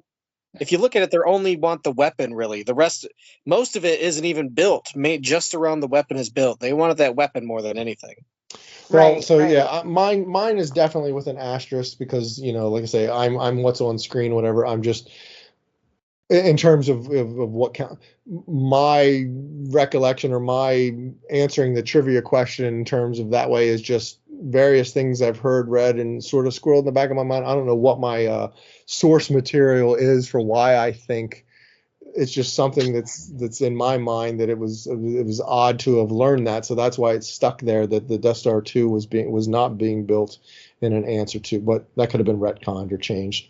Well, it's Anyway. still a mystery. It's just kind of there's been no evidence to say otherwise. So Yeah, it's still one of those potentially up in the air until start being somebody. built. Like, hey, we're almost done with the first one. Let's start building the second. But also, they just spent 20 years kind of perfecting the design. So if they wanted to build another one, they already have the designs. They have the weapon. There's no stalling. There's no trying to get the Geonosian slaves. This just build the weapon. I don't care. Just build the weapon. I had that thought too, that if you have the prisoners and building that dish and there's a little corner, whatever it was to make all that happen, whatever, yeah, just keep building those things so that we can have a second one. Keep that assembly line going. Why stop the assembly line if you still have the assembly line workers, so to speak, in that enslavement aspect? Whatever. So, right, does that prison break? Do we see that in Andor? Does that in season 2? Does that prison break shine a light on what's happening and how the Empire is imprisoning people for kicking sand on the sidewalk or whatever, kind of thing? Or because is they it, need free labor. yeah, or is it completely swept under the rug and people Andor and his friend Melching or whoever that was, talk about it, but others are like, that's not happening until it happens to their family member. Now that the Senate's disbanded, after episode 1, he can just get a droid army and just automate almost the majority. Like I said, the weapon was the biggest slowdown, and now they have the designs for the weapon. So they could build the laser first and start building everything around it with robots 24/7. No slowdown from the senators being like, hey, don't you think we shouldn't use prisons? The money, all that stuff, because you're now an empire and a dictator and an emperor. And there's nothing to stop you. There's nothing to stop you if you're the emperor and a dictator using slave labor. George just made it up and it happened. But what about Death Star 2? Where the heck did he get the kyber crystal for the weapon? Death Star 1's blowed up. clearly, I guess if you're creating a second one, you also know you need to mine. But they blew up Jeddah, or did they mine enough there for two that they had enough to be able to so that's where a creative could tell some sort of story. They Because right, must. where the heck did they get the Kyber for Death Star 2? They must have some in reserve. Maybe that crash land on the ice moon of Endor, and they picked it up and ran off with. I don't know. No, that's too early. But yeah, Death Star 1 blows the bits. Death Star orbiting 2, Tatooine. Or no, it was orbiting Yavin. the raining down, the way Death Star 2 sort of blew up because it wasn't a whole thing, whatever. The chunks of it, again, entering the atmosphere, I'd like to see it burned up a little bit more. It was as it was in the waters and all, it should be charred and sort of melted back, but whatever, that's physics. But the way the Death Star blows up, it's clearly in pieces, or there's nothing left of it. Whereas Death Star 2's explosion does lend itself towards potential fragmentations and chunks. That's how it blew up, because that's what we saw. So I can't be just discounting of it too bad, because that's what happened. Clearly. I mean, maybe the Kyber crystal was floating in orbit around Yavin. I don't know. They must have found one because it worked. So they found enough to mine it. They found enough, yeah. Mined it from somewhere to create it, or found a new. Maybe they mined it from that one planet where the younglings go. I forget what the name of it is. Ilum or something like that. I thought they blowed that one up or something, or destroyed. No, that becomes Star Killer Base. Oh, yeah. Okay. Oh, yeah. There was something to Ilum. Ilum's had a fate, and that became Star Killer Base. Sad. Yeah, really. Such a pretty planet turned into that monstrosity. So, yeah, overall, excited. This conversation has made me more excited. I just want more Star Wars news. I want more background information. And the trailer worked. It got me hyped, and I think I'm liking that song more and more. You said that, Ryan, earlier about the trailer. Yeah, I hadn't truly dissected the trailer, just sort of watched it. Having this conversation with you guys and having the Senate session and sort of going through it was really got me engaged and wanting this Andor to start sooner than later, because this dissection of the trailer. I guess you guys aren't familiar with Steve Earle, and if you aren't, Ryan, especially if you're not really into country music, which I'm not, but I like some of it. This is the kind of country music that I like. Like, if you don't like country, like normal country music, check out Steve Earle. He's actually really good. Oh, geez. I didn't even realize this song is a country song. That was a country artist. It's a country song. Steve Earle was actually kind of alt country before alt country was a thing. So yeah, because he's been around since like the late 70s, early 80s, I think. Wow, really? Is this a Major Tom type of song in terms of its era? No, it sounded way too modern. This is actually from the early 2000s, because this is from the 20 years. The Bush 2 era. So, I thought this was like a new song they created for the show. Okay. No. This is a song from Bush 2 era. So yeah, it's got some age on it to some extent. It's no Major Tom era from the 70s, but right. Cool. Major Tom. Well, no, the Major Tom song from the other clip was from the Skeleton Crew clip was from the 80s, and that was supposed to bring that whole 80s like retro Star Wars feel to things. So yeah. And it was supposed to be like, for me, it was like the clarion call to like Gen X. This is like your childhood right here. It was like I don't have kids, but to me, it was like a love letter to me, like a Gen Xer. And there's Gen Xers who, I don't know, most Gen Xers are probably grandparents now, but it was like a call to them to like sit down with their kids or grandkids or whatever, and well, I guess younger Gen Xers might still be raising some kids, and sit down with your kids and watch this show and kind of feel like you did watching the Goonies or Raiders of the Lost Ark or hell, Return of the Jedi or any of the Star Wars movies. Yeah, I'll probably definitely, like I said, I don't have a problem with country. I listen to kind of any music.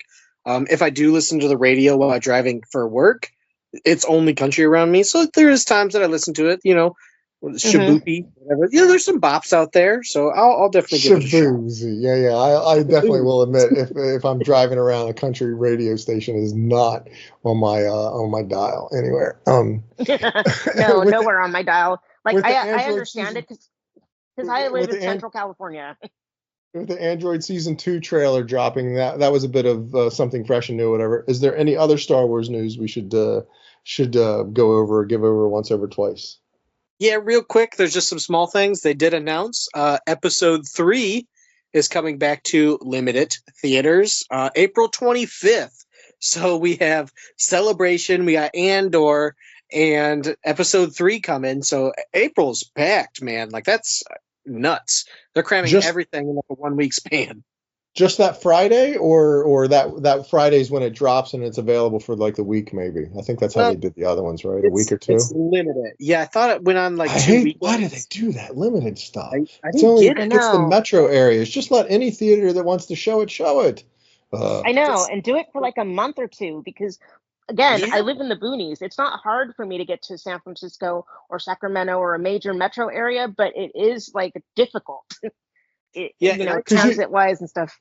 That limited stuff in the metro, you'll get the hardcore fans that already own it 3 times in different ways in the streaming service, don't need to go to theater but want that theater experience. But you won't get the lay fan or the fan that want, or the family that would like to take their kids to it kind of thing. They're not making that type of effort. That if it's in all theaters or more theaters, or not the limited aspect and special just to AMC or whatever theater group is wanting to do this to make the money for it and all that sort of stuff, I think you get more.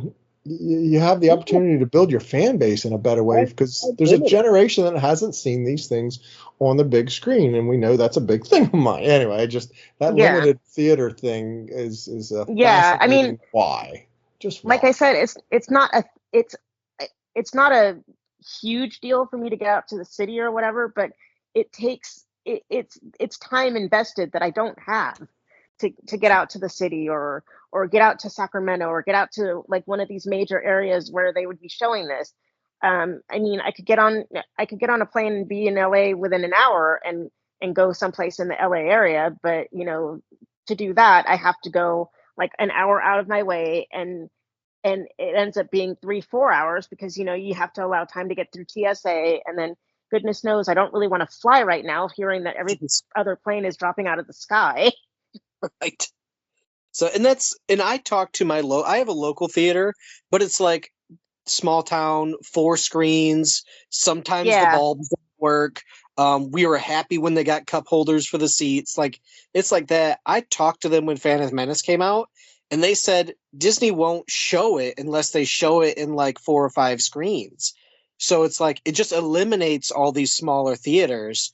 And even some AMCs didn't show it. Like, I had to go to like a Cinemark or something. So it's like, just corporation back. Like, hey, only Cinemark will show something ridiculous. And I'm like, just release it to everybody. You will make another freaking, do you not want $50 million? Just release it to every theater, man. Like, it's easy. Don't limit it. Do you not want money? Like, come on. Yeah. Do you not like money?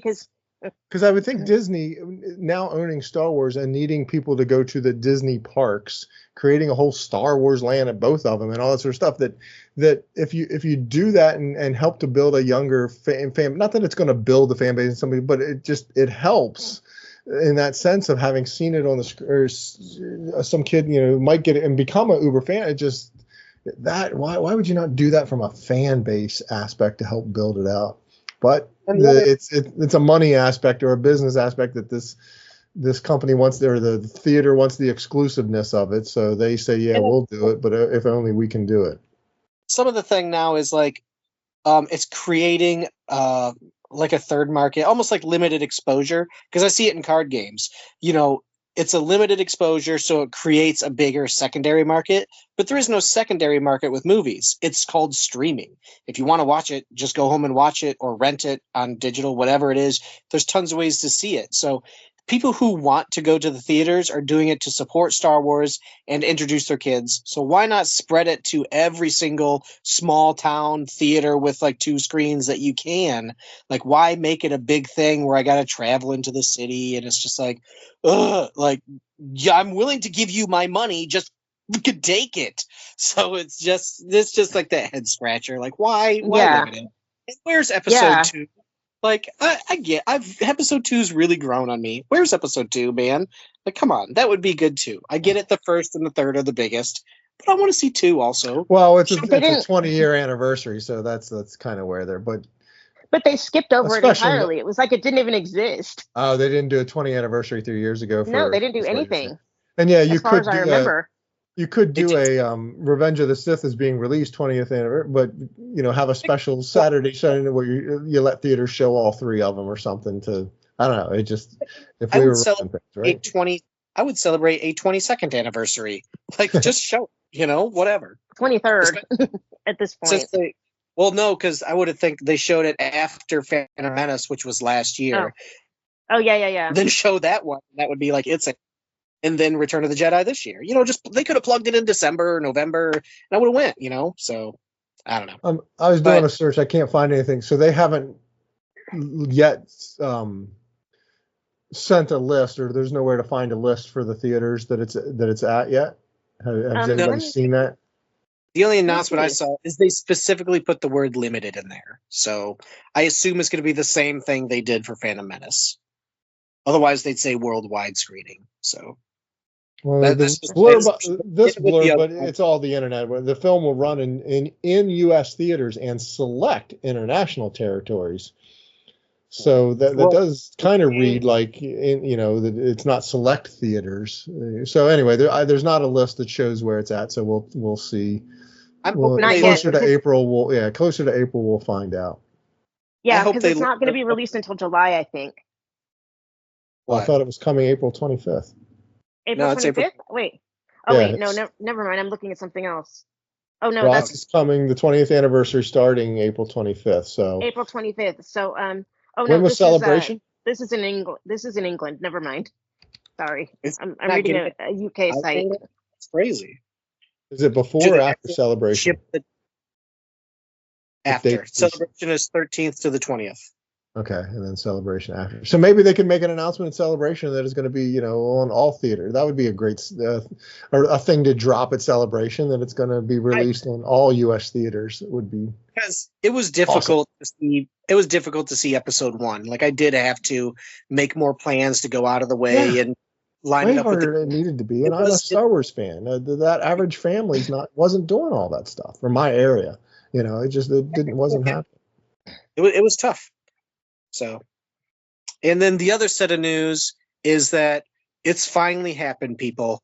Kathleen Kennedy is retired. And then in other news, Kathleen Kennedy has been rehired back by Star Wars. She's back to running the company, baby. So flip-flop it is. That news is terrible. She didn't retire. She just, somebody said she might think about it in this year or something. Or, it's like, I'm thinking about retiring in a couple of years. It's like, oh my, well, he's going to retire in a couple. Yeah, I'm at that age where I could retire in a couple of years. So she's 71. So, like, if she retires, it's going to be a shock to nobody after spending 40 years in the business. So, wow, she's a good looking 71. She's 71? Yeah. Wow. She's 71. She's 71, but not 71 in Hollywood years. She's not like, she doesn't look decrepit because she's, Hollywood. Well, yeah, and from a standpoint of age and Social Security and all that other stuff, yeah, she's in retirement age, so clearly could, and I'm sure has made plenty to not need the job. I still keep mine because I still need it, kind of thing. Whatever. I'm sure she's made plenty where she could retire tomorrow and be a happy camper. It's just wanting to stay active, still enjoying the work. Still enjoying what she does. So yeah, all that. Still enjoying the day to day. That wasn't news. Whatever that came out is whatever. When it happens, it happens. It's just. It happens. It happens. And once again, she didn't ruin Star Wars, guys. It wasn't her. She's not the creative. She's not the one that drives the creative decisions. So shut up about that already. Expectations. Having expectations and not having them met is what ruined it for some people. I don't consider Star Wars ruined. And I don't have expectation. I don't have expectations in any way, shape, or form.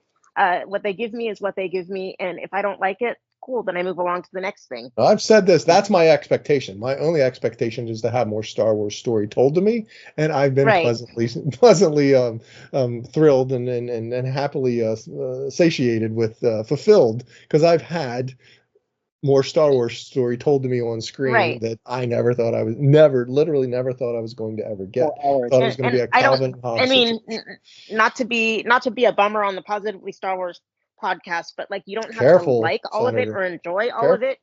but you don't have to hate on it. If you don't like I it, agree. then move on with your life and get on to the stuff that you do like. Well, yeah, we've Yeah, talked about it. It's easy to, it's easy to carry on and about stuff or talk about the bad parts of something than gush on the good parts, because it's human nature. It's what it is. I always sort of Right. attribute it to the Clerks movie and going, that, oh shoot, who made Clerks? He loves Star Wars, but Kevin he has Smith. that Kevin Smith. He's a huge Star Wars fan, but he has an entire diatribe railing on Return of the Jedi and Ewoks and the Death Star and all this.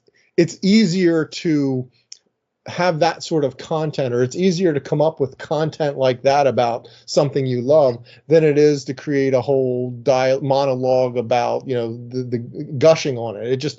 It's human nature. It doesn't work. That it's loving your sports team or something, but you have a big giant conversation about this one aspect that doesn't work in the way you think it was, or they handled time management, or the end of the game something wrong.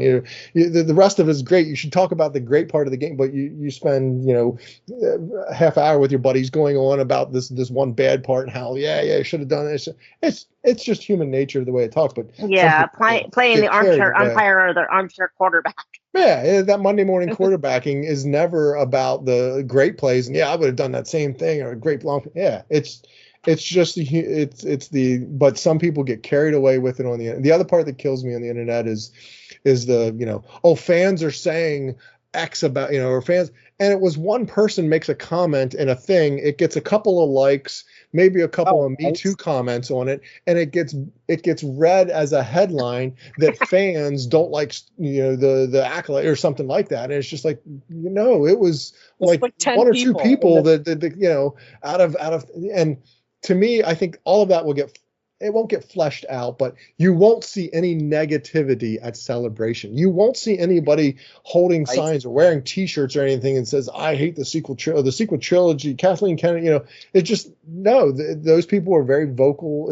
I've said this before. It's a vocal minority on the internet versus the internet's a megaphone for negativity in that sense, that it helps it to seem louder than what it truly is.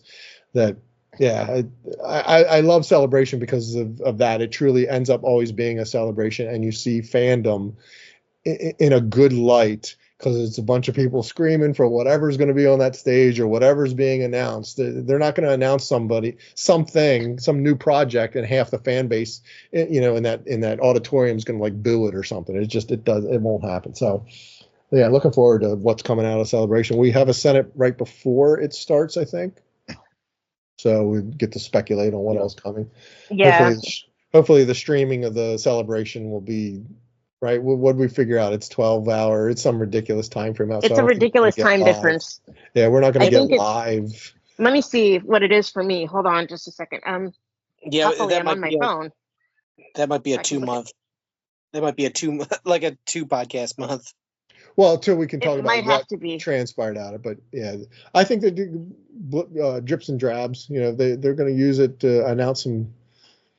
Star Wars is kind of, I don't want to say being in a hiatus, but there hasn't been much news. There hasn't been much of anything. So yeah, so I'm looking forward to what comes out of Celebration. It's Japan. Yeah, it's a 17-hour difference for me. So think on the East Coast that's going to be what, like a 20-hour difference?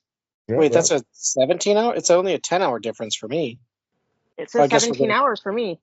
Regardless, we're not watching live coverage. No, we're not. I think it's going to be a little bit more produced in terms of what they put out there. Maybe not just going to be an open camera. If we're streaming, we're going to be watching like late in the night, because right now in Tokyo it is 9:13 a.m. where I am. It is 2:13 a.m. in Tokyo. So yeah, it's 12:13 where I'm at. So yeah, time add 20 hours. It's a construct. It's going to have to be a construct for this one. So yeah, 2 in the afternoon over there is going to be midnight here. So yeah, it's 2 in the morning right now. So I'm 2 just in the afternoon is midnight for you. Flip flopping it. 2 in the afternoon will be midnight. So yeah. 1 will be, well, actually that won't be too bad. 1 will be 11 p.m. Noon will be 10 p.m. 11 will be 9 p.m. So yeah, we'll live streaming stuff at night. Actually, it won't be so bad. Although I'll have to actually work this celebration. Some of the evening, but most of us will be working during those hours when they're. I miss. Well, yeah. No, that was nice about celebration. I didn't do anything that week. I just streamed it at work. Teasing. Yeah, I don't have that option because I'm not IT. Oh, we got some fist fighting here for the office folks. As me, who's outside working. Oh boy, look out! The blue collar. Yeah, you stream it on your phone while you're resting. You can stream it on your phone and do whatever, but I have actual stuff to do, so. I'll just watch it while driving. Is that all we got for Star Wars news? Yep, that was it. Just 2 little things. We could do Star Wars Unlimited some other time. What's happening in the book world? Did they finish phase 3? Did they wrap that all up in the High Republic, or that still has some stuff coming? Okay. Yeah, there's still 3 more coming for that. Okay. We might know more at Celebration, right? Because they're probably going to announce some. They're going to probably announce some drops or whatever, or like a new phase or whatever. They're probably going to announce what happens after phase 3, aren't they? For all that stuff. Right. Yeah, I don't know what. I don't know what it is. I'll put money now. That they announced some sort of anime Star Wars in Japan. Oh, that'd be good. Some sort of anime project, or like the Visions season 3, but it's all anime or something like that. I think the Japanese crowd would go nuts for that. Are the panels? What anybody been to? I guess Europe doesn't count. A foreign one before? Are the panels going to be? Europe count English or? That's going to be interesting. They might have to be English translated because I don't think non-English speaking. I think a whole heck of a lot of those Star Wars actors are not in any way fluent in Japanese. Oh, touche. That will be interesting for the crowd there, like just listening to a bunch of English interviews. And yeah, a lot of them do speak multiple languages, but still, it's like, I don't know that. What's going on? A lot of people in Japan speak English anyway, so I think it's not going to be that much of a problem, especially the younger generations. And a lot of Japanese these days is kind of, a lot of it is Japanglish. There's a lot of English words in Japanese anyway, so I don't think it's going to be a huge problem, but they might have translators or something. Yeah, a little bit easier than here in America. So right. Yeah, and it is 2025. The ability to have a screen that's up there, real time, closed captioning, and having Japanese being turned into English or English turned into Japanese on screen is so easy now. So and people have cell phones that can translate things on the fly. So. Yeah, that's true. It's easier for everybody. Like you mentioned, Ron, like book news, Reign of the Empire, Mask of Fear came out February 25th. Again, that's just discussing the era of the Reign of the Empire. I don't know a bunch about it. I'm just kind of waiting for it to come to my book apps. And the next High Republic book is April 1st. It's the beginning of the final phase and wave of High Republic. So that's kind of the upcoming books, just something small. Star Wars really pumped the brakes on books this year. And I'm hoping Celebration just kicks the door open on everything. So it's going to be news heavy. Yep. Exciting. Sounds good. That's get to watching segue to the end. I've got to get watching Rebels because I got a lot to do now. I'm just now realizing you didn't start us off. You didn't have a question for us at the beginning that we had to think about the whole one. Do you have a question here at the end? Question is, where's Ricky? No, I can't. I'm not prepared for a question. I forgot about a question, didn't I? Yeah, I know. Well, we'll have 2 next time, maybe. Vote of no confidence in the Chancellor might need to be called. I totally forgot. So maybe you should stop watching football. Stop watching football and start thinking about Star Wars. Shall we call for the Chancellor's removal? No, we'll contemplate. I rewatched Andor in a whole week. Wow. So, where the hell were you when we were chiming in all about Andor? So you're the most freshly rewatched of Andor, yeah? Yeah, I haven't watched it in a while. I'm gonna watch it now, as a matter of fact. It really, to get ready for next month. As I said in chat, it really works as a binge.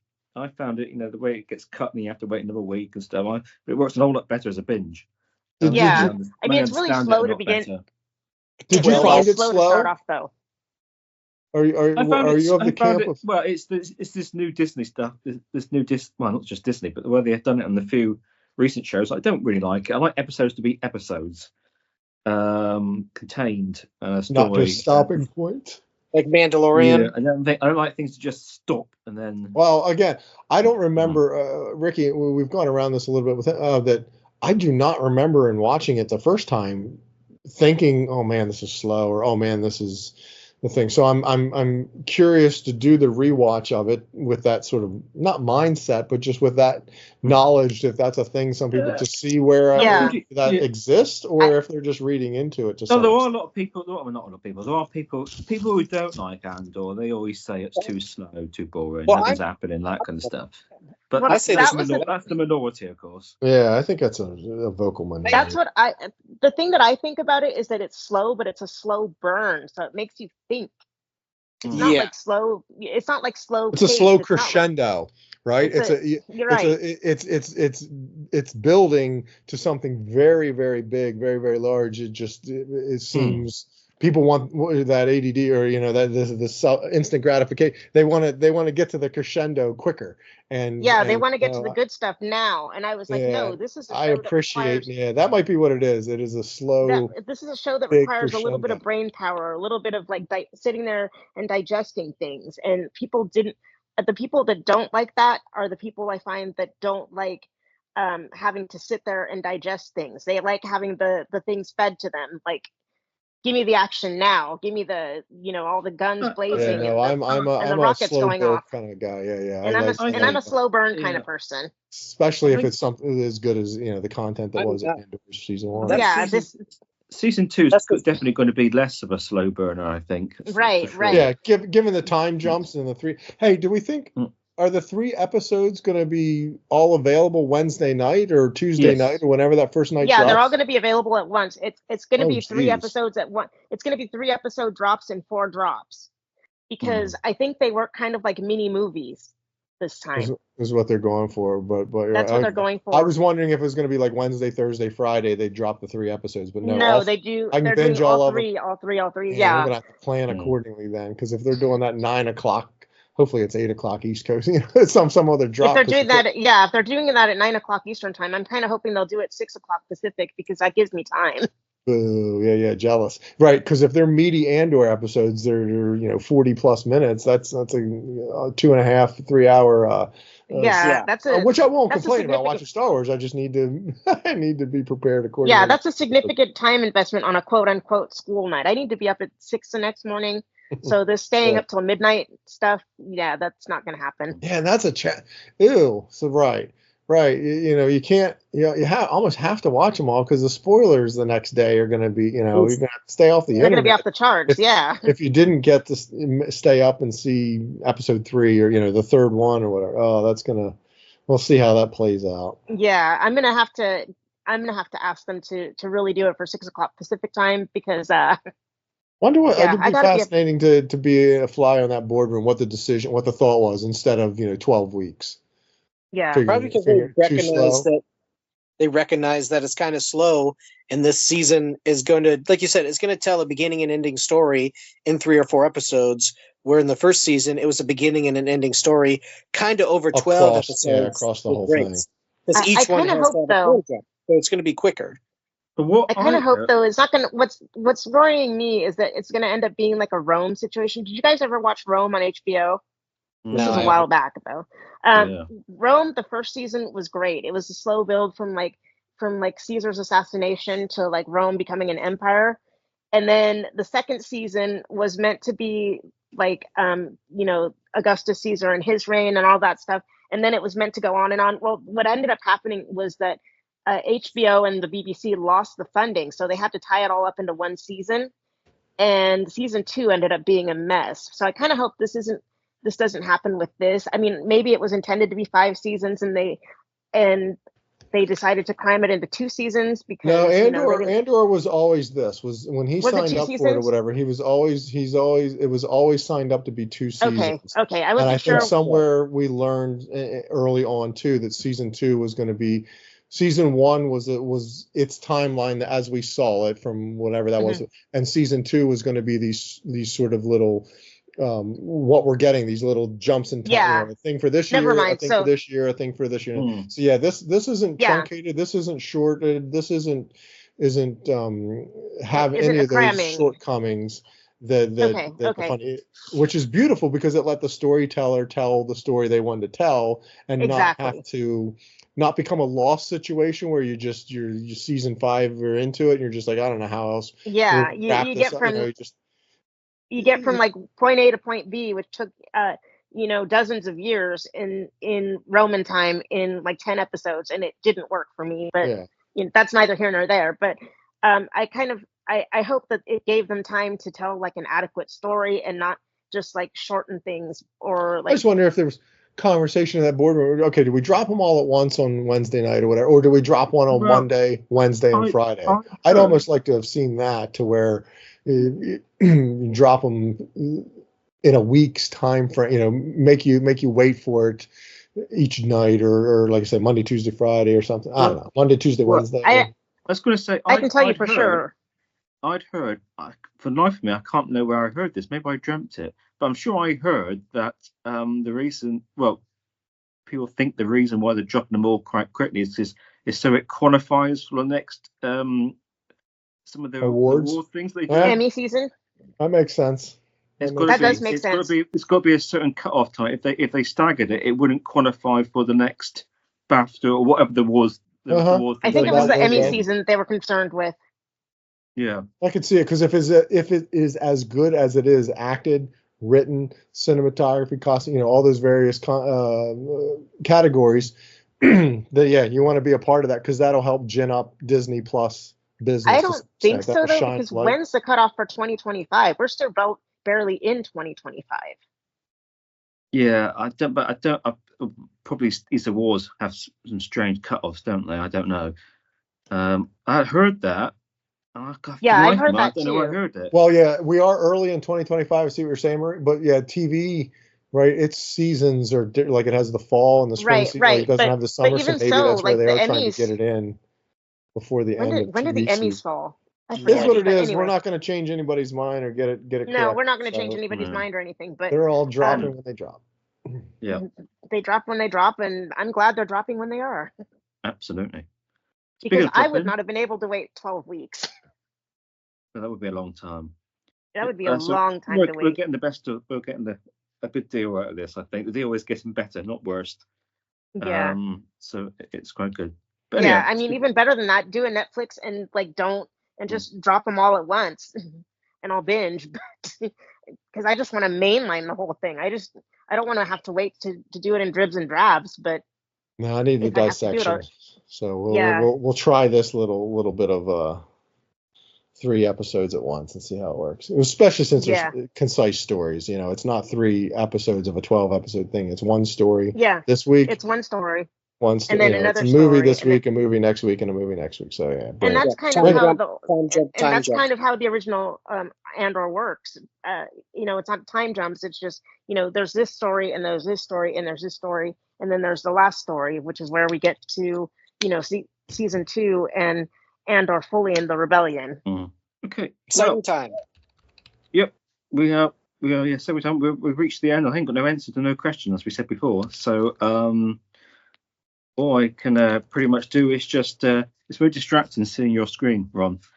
All I can do is, This isn't going to work. I was going to pick a question, but yeah, you dorks are all looking at my screen, so I can't. Really, I can't. Go for that If it makes you feel any better, I I don't have my glasses on and I can't read it.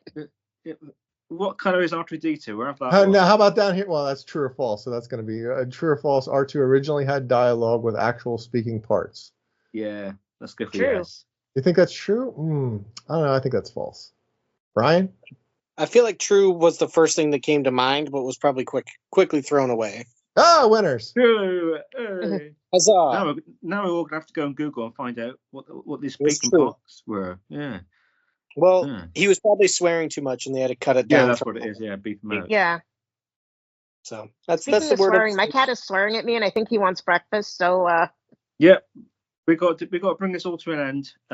It's been a pleasure, everybody. Thank you, everybody, for coming along for this extended season 2 trainer of Andor discussion.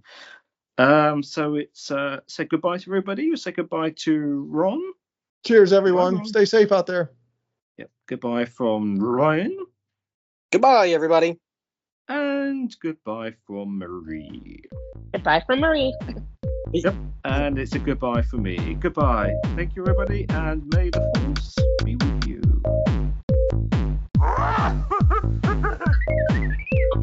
Go switch off.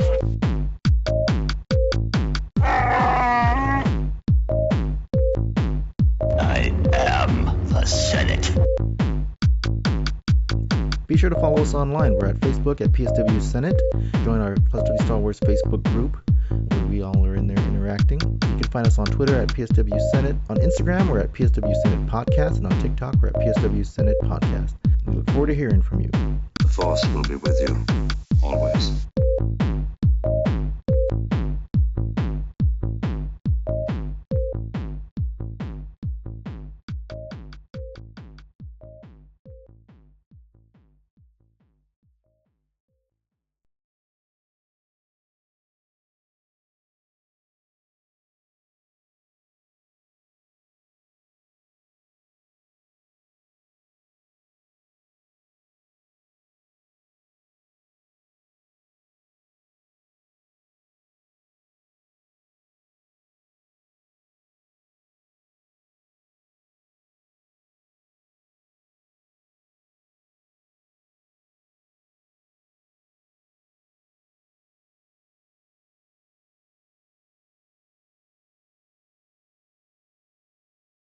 Right, okay, so I'm still not sure what we're doing. We're obviously doing the trainer, and then are we going to skip round the table, and then we're going to do what else?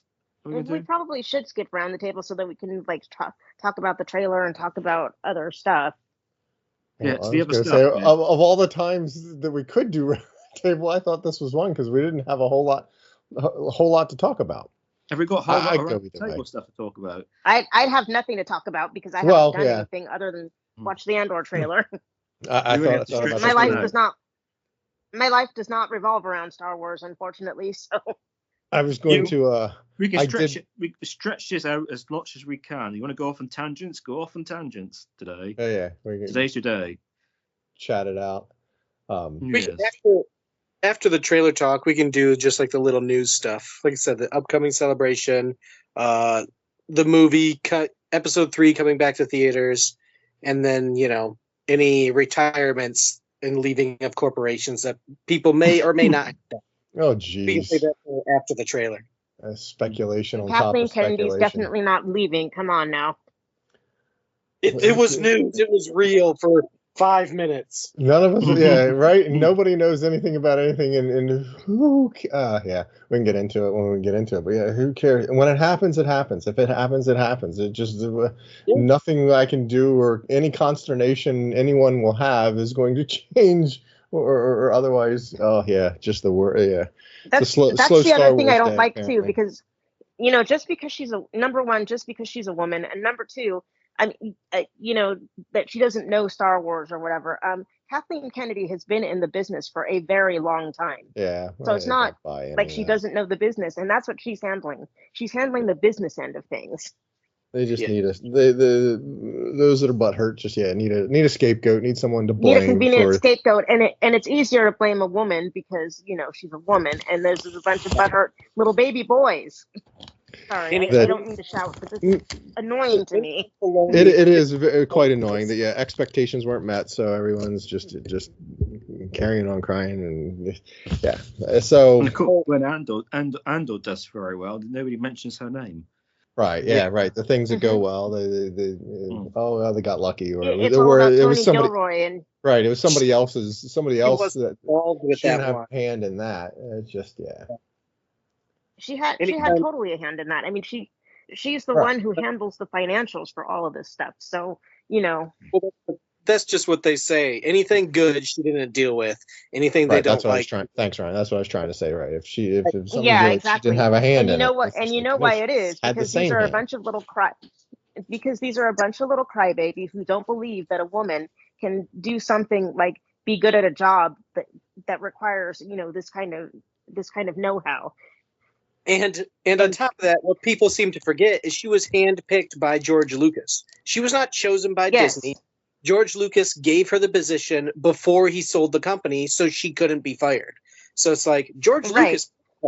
So every time people shit talk her, they're just slapping George Lucas in the face, but they don't care about that. So right. Devil's advocating only George because Lucas is.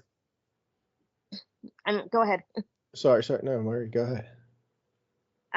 That's the thing too. George Lucas has known her for years. I mean, he knew her probably through his association with Steven Spielberg, which means that Steven Spielberg has known her for years, which means that she's a huge name in the business. She's on the business end of things. So you don't hear her name as much other than, Kathleen Kennedy can't understand what Star Wars is about, but she knows what she is doing. She has been in this business a long time. And I agree with you. I'd literally never heard of her name until she became the head of Star Wars, and people started ragging on her. And I looked up her past, and I'm like, Jurassic Park, all the Steven Spielberg stuff. I was like, this, like, she literally produced my childhood. So, and it's a producer's job to design things. It's a writer's job to do the story. And you put Dave Filoni in charge of that, then like, okay, he's designing things. He's the golden child. So. For some reason, go back and watch the producer's Raiders job and to get the money, and it's the producer's job to get the money. That's not. I mean, her job is basically to fund things. It's not her job to make up the stories or any of that. If the story fails on any level, that falls on the story people. Yeah. So I will say there was a bit of an argument that Lucas positioned her or handpicked her or whatever, but then. I don't know. I don't know that anyone knows this. There's speculation how that she sort of not stabs him in the back, but otherwise doesn't back him when Disney doesn't do his treatments. And she goes off on she agrees to the different tangent or the what ends up being the sequel trilogy versus Lucas treatments, because it's kind of made out like he sold the thing and said, here, I don't want to do it. I don't have the time and energy. Go make these movies, these stories, and they sort of discounted all of his treatments and stories and just ran a different way, and she was agreeable or a party to, or who knows how much of any of all that and how all that shakes out, and why worry it at all, because it's done, it's a done deal. So that's where we're here. Here's where we are, and be happy with the Star Wars we have. Never thought we were going to get more, kind of thing. Yeah, it's there's a lot of internet consternation that goes back and forth about a lot of minutia that just was never, the internet allows for that now. We see the latest person with the Ryan Gosling, and just this writer's coming and that writer's going, and this producer's in, that producer's out, and just all that sort of stuff that I didn't care one bit in 77, 80, or 83, or even 99, 2002, 2005. That was all Lucas, but just all that minutia of what's going into being, what's being made or whatever, just drives. It's just that people think that they have more information than they have. And people conflate the job of like being a creative director, which is basically Dave Filoni's job, with being a producer, which is Kathleen Kennedy's job. And producers handle the day-to-day, they handle the business end, they handle the money, they don't handle the creative decisions. I mean, ultimately, some of those creative decisions fall to them, but they don't handle all of the creative decisions, and they're not ultimately responsible for all the creative decisions. And look at Empire Strikes Back. One of the best movies isn't even directed by George Lucas. He put someone in charge, and they did an amazing thing. And that's what Kathleen does. She puts someone in charge. And, look how good The Mandalorian is. Look how that universe has exploded, not because of Dave Filoni, but because of who ran Mandalorian? I forget. It's Favreau. Jon Favreau. Yeah. So because of Favreau. Like, Favreau created this era. And he brought in all the, other directors and stuff like that to do the episodes. And now they're doing other things. And it's like, okay, she put Favreau in there. Favreau's incredible. The fans wanted Filoni in charge. And now he's head of creative. Like, okay, she's like, if this is what the fans want, I'll give them this. And then they still rag on her when Filoni's now in charge. So it's like, oh, geez. This is Filoni. Filoni is untouchable. No, Filoni makes mistakes too. He's not flawless.